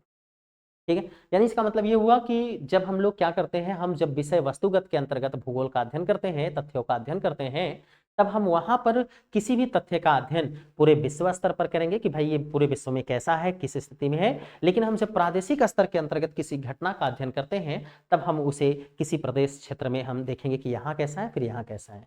ठीक है, तो अलग अलग सबको देखते हैं। फिर यहाँ पर है, आगे है, एक प्रदेश में तथ्यों का अध्ययन समग्रता से विविधता में एकता की खोज करते हुए किया जाता है। आप इसको जानते हैं कि जैसे हम लोग क्या करते हैं, बहुत सारे तथ्यों का अध्ययन, हम जैसे उत्तर प्रदेश है तो उत्तर प्रदेश में बहुत सारे तथ्य होंगे, बिहार है, बिहार में बहुत सारे तथ्य होंगे। तथ्य का मतलब फैक्ट, या बहुत सारी चीजें हैं जिनको खोज करने की जरूरत है या फिर खोज किए गए हैं। तो उन सारी चीजों का अध्ययन करके और फिर उसमें सभी में एकता, क्या कॉन्सेप्ट है, किस आधार पर वो जुड़े हुए हैं, ये समझा जाता है, और इसी को हम बोलते हैं विविधता में एकता। ये कॉन्सेप्ट को समझाने का प्रयास किया जाता है। आगे है भौतिक भूगोल एवं इसका महत्व। तो आपने समझ रखा है कि भौतिक भूगोल का महत्व क्या है। अगर भौतिक भूगोल नहीं होगा तो जीवमंडल नहीं होगा, जलमंडल नहीं होगा, भूमंडल नहीं होगा, जलमंडल नहीं होगा, जैवमंडल नहीं होगा, ये सब सारी चीजें नहीं होंगी। तो भाई भौतिक भूगोल के देखो आप लोग इसलिए पढ़ना चाहिए, भूगोल का ये पहला चैप्टर इसलिए जानना चाहिए था क्योंकि भौतिक भूगोल में ही भूमंडल आता है, और भूमंडल में कौन कौन सी चीजें हैं ये आपको जो पढ़ना है वो आप ध्यान में रखेंगे। भौतिक भूगोल में कौन कौन सी चीजें हैं, यानी भौतिक भूगोल में पहला आता है भूमंडल, और भूमंडल में पहले कौन है, भू आकृतियां, मतलब कहीं पर पर्वत, पठार, नदी, झील ऐसे प्रवाह है ना, उच्चावच वायु, और दूसरा है वायुमंडल। तो वायुमंडल में क्या क्या हम पढ़ेंगे कि उसकी बनावट कैसी है, संरचना कैसी है, तत्व है क्या है, मौसम क्या है, जलवायु क्या है, तापक्रम क्या है ना, वायु दाब कैसी है, वायु क्या है, वर्षा क्या है, जलवायु के प्रकार इत्यादि को हम वायुमंडल के अंतर्गत पढ़ते हैं। फिर इसके बाद हमारे पास जलमंडल आता है भूगोल के भौतिक भूगोल में। भौतिक भूगोल में हम जलमंडल को जब पढ़ेंगे तो इसमें हम समुद्र, सागर, झीलें तथा जल परिमंडल से संबंधित तत्वों को पढ़ेंगे। फिर इसके बाद जैवमंडल आएगा, तो जहां पर ये तीनों मंडल मिलते हैं, भूमंडल, वायुमंडल, जलमंडल, वहां पर किसका निर्माण होता है, वहां पर होता है जैवमंडल का निर्माण। तो जैवमंडल भी यहीं पर है, तो यहाँ पर हम इसका अध्ययन करेंगे। इसके अंतर्गत जैवमंडल के अंतर्गत किसका अध्ययन किया जाएगा, जीवों के प्रकार, मानव स्वरूप और विभिन्न प्रकार के जीवों का अध्ययन किया जाएगा। इस तरीके से ये सारी चीजें इसमें शामिल होती हैं, इसलिए हमें ये भूगोल जरूर पढ़ना चाहिए। आगे देखो, भू आकृतियां आधार प्रस्तुत करते हैं जिस पर मानव क्रियाएं संपन्न होती हैं। मैदानों का प्रयोग कृषि कार्य के लिए किया जाता है, पठारों, वनों तथा खनिजों के लिए विकसित किया जाता है। तो ये सब सारी चीजें आपने पढ़ रखा है, ये सब सारी चीजें आपको पता है, इसमें कुछ नहीं आपको समझाना है कि उस पर क्या होगा। और अंत में चैप्टर खत्म हो चुका है और ये निष्कर्ष आ गया, चूंकि 1.5 घंटे हो गए, लगभग 1.5 घंटे में चैप्टर खत्म हो गया। तो कोई बात नहीं, भारत में मानसूनी वर्षा कृषि आवर्तन प्रणाली को गति प्रदान, भारत में देखो भूगोल क्या करता है, भारत में मानसूनी वर्षा कृषि आवर्तन प्रणाली को गति प्रदान करता है। बात सही है, मानसूनी वर्षा जो होती है वो कृषि को गति प्रदान करता है। आगे है भौतिक भूगोल प्राकृतिक संसाधनों के मूल्यांकन एवं प्रबंधन से संबंधित विषय के रूप में विकसित हो रहा है। सही बात है, भौतिक भूगोल क्या है, प्राकृतिक संसाधन के। देखो भौतिक भूगोल जो है वो सभी प्राकृतिक संसाधन है, यानी जैसे अगर हम बात करें मिट्टी प्राकृतिक संसाधन, मैदान प्राकृतिक संसाधन, आपका घर प्राकृतिक संसाधन नहीं है, उसमें प्राकृतिक संसाधनों का प्रयोग जरूर किया गया है लेकिन वो प्राकृतिक संसाधन नहीं है, उसको मानव ने बनाया है। सड़क मानव ने बनाया है, रेल मानव ने बनाया है, तो ये प्राकृतिक नहीं है। और जब ये प्राकृतिक नहीं है तो ये भौतिक भूगोल के अंतर्गत भी नहीं आएंगे, ये बात ध्यान में रखिएगा, है ना। तो यहाँ पर आप समझते रहिएगा, यहीं पर ये कह रहा है भौतिक भूगोल वो सारी चीजें होंगी जो प्राकृतिक होंगे। चलो आगे बात कर लेते हैं। यहाँ हो रहा है, इस उद्देश्य की पूर्ति हेतु भौतिक पर्यावरण एवं मानव के मध्य संबंधों को समझना आवश्यक है। भौतिक पर्यावरण संसाधन प्रदान करता है एवं मानव इन संसाधनों का उपयोग करते हुए अपना आर्थिक एवं सांस्कृतिक विकास सुनिश्चित करता है। तकनीकी की सहायता से संसाधनों के बढ़ते उपयोग ने विश्व में पारिस्थितिक असंतुलन उत्पन्न कर दिया है। अतएव सतत विकास के लिए भौतिक वातावरण का ज्ञान नितांत आवश्यक है, जो भौतिक भूगोल के महत्व को रेखांकित करता है। यानी अगर आप चाहते हैं कि मानव समाज का सतत विकास होता रहे, लगातार विकास होता रहे, दीर्घकालिक विकास होता रहे, तो फिर हमें क्या होना चाहिए, मानव को भौतिक भूगोल का अध्ययन करना जरूरी है, भौतिक भूगोल के बारे में उसको जानकारी होनी जरूरी है। क्योंकि जब आप जानोगे नहीं किसी चीज को तो मनमानी उपयोग करोगे। जैसे विवाह शादी में क्या होता है, किसी के यहाँ अगर शादी हो गई है, शादी पड़ गई है और आपको पता है कि 400 मेहमान आने वाले हैं और आपके यहाँ छेना जो है वो 500 बने हैं केवल, तो अगर 400 मेहमान आने वाले हैं तो आप सोचेंगे कि उसको थोड़ा थोड़ा धीरे धीरे मैनेज करके खत्म किया जाए, नहीं तो पता लगेगा खत्म हो जाएगा। ठीक इसी तरीके से अगर आप भौतिक भूगोल का अध्ययन नहीं करेंगे, ठीक से आपको इसकी जानकारी नहीं होगी, तो आपकी वजह से, हमारी वजह से पर्यावरण असंतुलित हो जाएगा। पर्यावरण अगर असंतुलित हो गया तो यह मानव जीवन के लिए, मानव अस्तित्व के लिए खतरा उत्पन्न करेगा। इसके लिए हमें भौतिक भूगोल का अध्ययन करना अत्यंत आवश्यक है, समझना बहुत जरूरी है। तो समझ में आ गया होगा आपको कि भौतिक भूगोल कितना महत्वपूर्ण है और भौतिक भूगोल को क्यों पढ़ना चाहिए। चलो आइए कुछ प्रश्नों को सॉल्व कर लेते हैं, जो कि हमारे पास शुरुआत में कुछ प्रश्न थे, तो हम उन प्रश्नों को सॉल्व करने का प्रयास करते हैं, है ना।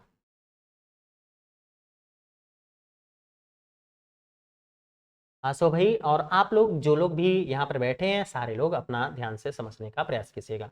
अगर आप लोगों के पास, अगर आपके पास पेन कॉपी है, नहीं है, आप इसी में टाइप करिए, आप अपना विकल्प दीजिए, वीडियो को रोक करके अपना विकल्प दीजिएगा। मैं यहाँ पर चल रहा हूँ जल्दी जल्दी आपको सॉल्व करके बताने, क्योंकि वीडियो काफी लंबी हो रही है तो आपका वीडियो यहाँ खत्म होना चाहिए। यानी ये बहुविकल्पी प्रश्न है, एनसीईआरटी का ही। पहले है, निम्नलिखित में से किस विद्वान ने भूगोल यानी जियोग्राफी शब्द का प्रयोग किया? तो भाई किस विद्वान ने भूगोल शब्द का प्रयोग सबसे पहले किया था? तो वो है हेरोडोटस, गैलीलियो, इरेटोस्थनीस और अरस्तु। तो शुरुआत में हमने आपको बताया था कि इरेटोस्थनीस ने भूगोल शब्द का सबसे पहले प्रयोग किया था। आगे है, निम्नलिखित में से किस लक्षण को भौतिक लक्षण कहा जा सकता है?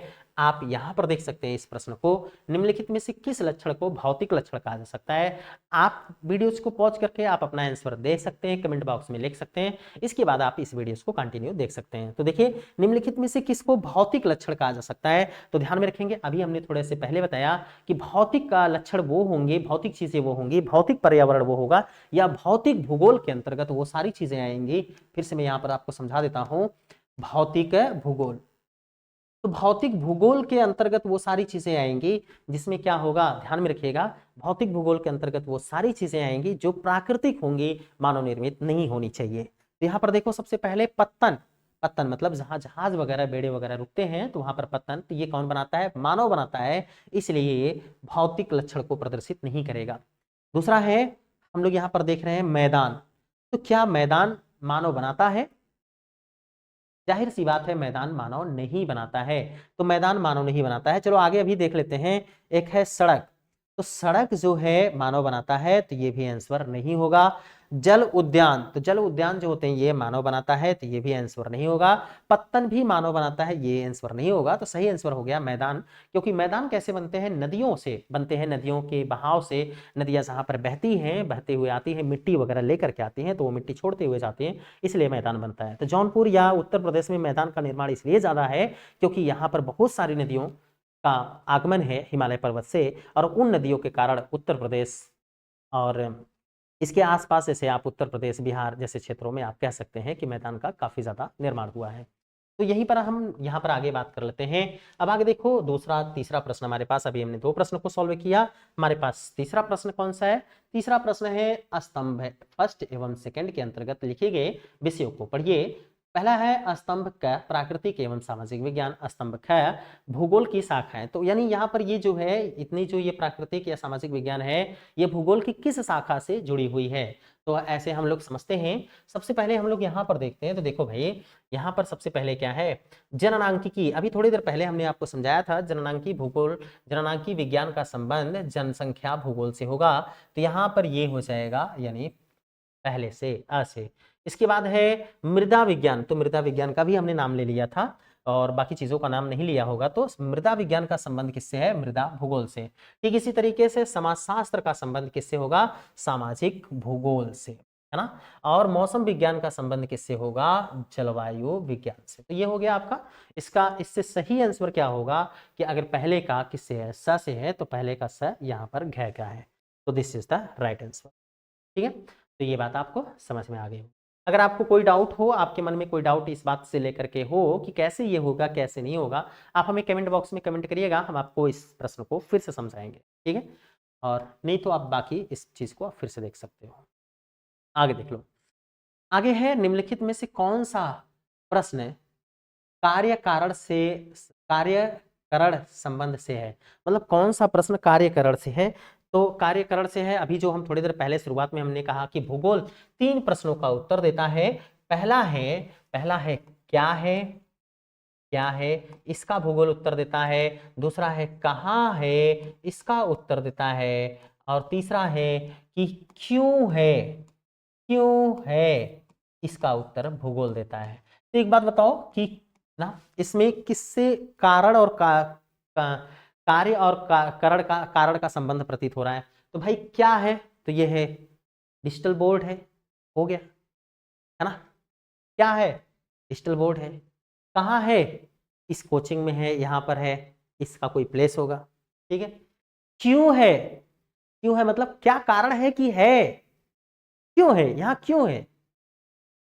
तो इसलिए है, कार्य कारण से संबंधित कौन होता है? क्यों होता है, क्यों है, ये चीज, तो इसके पीछे कोई कारण होगा। जैसे हमने कहा कि हिमालय पर्वत है, तो क्यों है हिमालय पर्वत, तो आप कहेंगे कि जब आप लोग जानते हैं अंगारा लैंड और भारतीय प्लेट आपस में टकराई गोंडवाना, तो वहां पर क्या हुआ, हिमालय पर्वत का निर्माण हुआ। आप लोगों में से जो लोग जानते होंगे वो लोग जानते रहे, जो लोग नहीं जानते होंगे उनको तो अभी हम सिखाएंगे ही सिखाएंगे, ठीक है।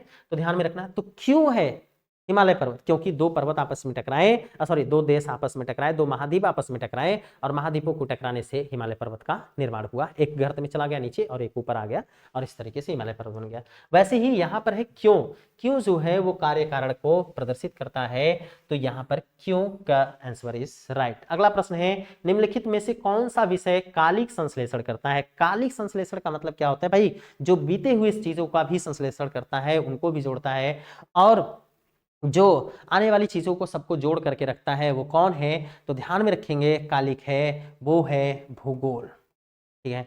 तो ये बात ध्यान में रखिएगा। अभी हमने यही कहा संश्लेषण करता है। देखो संश्लेषण करने का मतलब है सबको समझ करके एक विषय के रूप में पिरो देना, एक जगह लिख देना, वो संश्लेषण है। तो यहाँ पर है भूगोल, भूगोल जो है वो कालिक संश्लेषण करता है। तो आई होप कि हमें लगता है कि सारे प्रश्न खत्म हो चुके होंगे, और इसीलिए हमने यहाँ पर आपको समझाया सारी चीजों को। चलो तो ये चैप्टर हो गया खत्म। ये पहला चैप्टर था भौतिक भूगोल के अंतर्गत, और हमने इसको 1.5 घंटे में हमने इसको निपटा रखा है लगभग। और चैप्टर तो काफ़ी बड़ा था, और हमने इसको जल्दी जल्दी समझाने का प्रयास किया। इसमें बहुत सारी चीज़ें हैं जो आपके काम की नहीं थी, लेकिन हमने फिर भी समझाने का प्रयास किया। लेकिन काम की जो चीज़ें नहीं थी उनको हमने छोड़ दिया, और जो चीज़ें हमने समझाया है वो काम की है, तो उनको आप जरूर ध्यान में रखिएगा, ठीक है। ये PDF हम आपको इसी वीडियो के नीचे दे देंगे। आप PDF को आप चाहे डाउनलोड करके पढ़ें, या फिर आप चाहे नोट्स बना लें, वो आपके ऊपर है, ठीक है। तो मिलते हैं अगली क्लास में, और दूसरे चैप्टर के साथ। हमारे पास दूसरा चैप्टर जो होगा भूगोल का, जो दूसरा चैप्टर है वो हम लोग जानते हैं कि काफ़ी शानदार चैप्टर है, और वो है पृथ्वी की उत्पत्ति एवं विकास। तो पृथ्वी की उत्पत्ति एवं विकास कैसे हुआ, हम लोग अगले चैप्टर में पढ़ेंगे। तो आप लोगों में से जो भी विद्यार्थी पढ़ना चाहते हैं, जिन भी विद्यार्थियों को लगता है कि हमें पहले से तैयारी करके रखनी चाहिए, तो आप अगले चैप्टर को टॉपिक हम 2 पढ़ने वाले हैं। अगले क्लास में टॉपिक नंबर 2 पढ़ेंगे, और इस टॉपिक का नाम है पृथ्वी की उत्पत्ति एवं विकास। आपकी एनसीईआरटी में है, ध्यान में रखेंगे। हम एनसीईआरटी के हिसाब से आपको पढ़ा रहे हैं पृथ्वी की उत्पत्ति एवं विकास, ठीक है। तो ये चीज़ आपको पढ़ना होगा। तो आप इसको चाहे तो आप पहले से थोड़ा बहुत पढ़ लेंगे, अगर नहीं भी पढ़े होंगे तो कोई दिक्कत नहीं, आप हमारे साथ पढ़ेंगे, आपको सारी चीज़ें समझ में आएंगी डिटेल में वो, ठीक है। तो चलिए मिलते हैं अगली क्लास में, तब तक के लिए हमें दीजिए इजाजत। और आज का ये सेशन कैसा लगा आप जरूर हमें कमेंट बॉक्स में कमेंट करके जरूर बताइएगा। हमारा प्रयास होगा कि हम आपको और बेहतर से बेहतर क्लासेस दें। आज हमारी तबीयत थोड़ी सी कम अच्छी थी, फिर भी हमने ये क्लास देने का प्रयास किया, और कोशिश किया कि आपको एक धारा प्रवाह में पढ़ाया जाए, आपको समझाया जाए। फिर भी अगर कोई त्रुटि रह गई हो या कोई आपका सुझाव हो, तो आप निश्चित रूप से हमें कमेंट बॉक्स में दे सकते हैं। चलिए मिलते हैं अगली क्लास में, तब तक के लिए हैव ए नाइस डे और गुड नाइट। आप चाहे जब भी ये वीडियो को देख रहे हैं, नमस्कार। तो आपका पूरा दिन 24 आवर्स आपका मंगलमय हो। जय हिंद, जय भारत।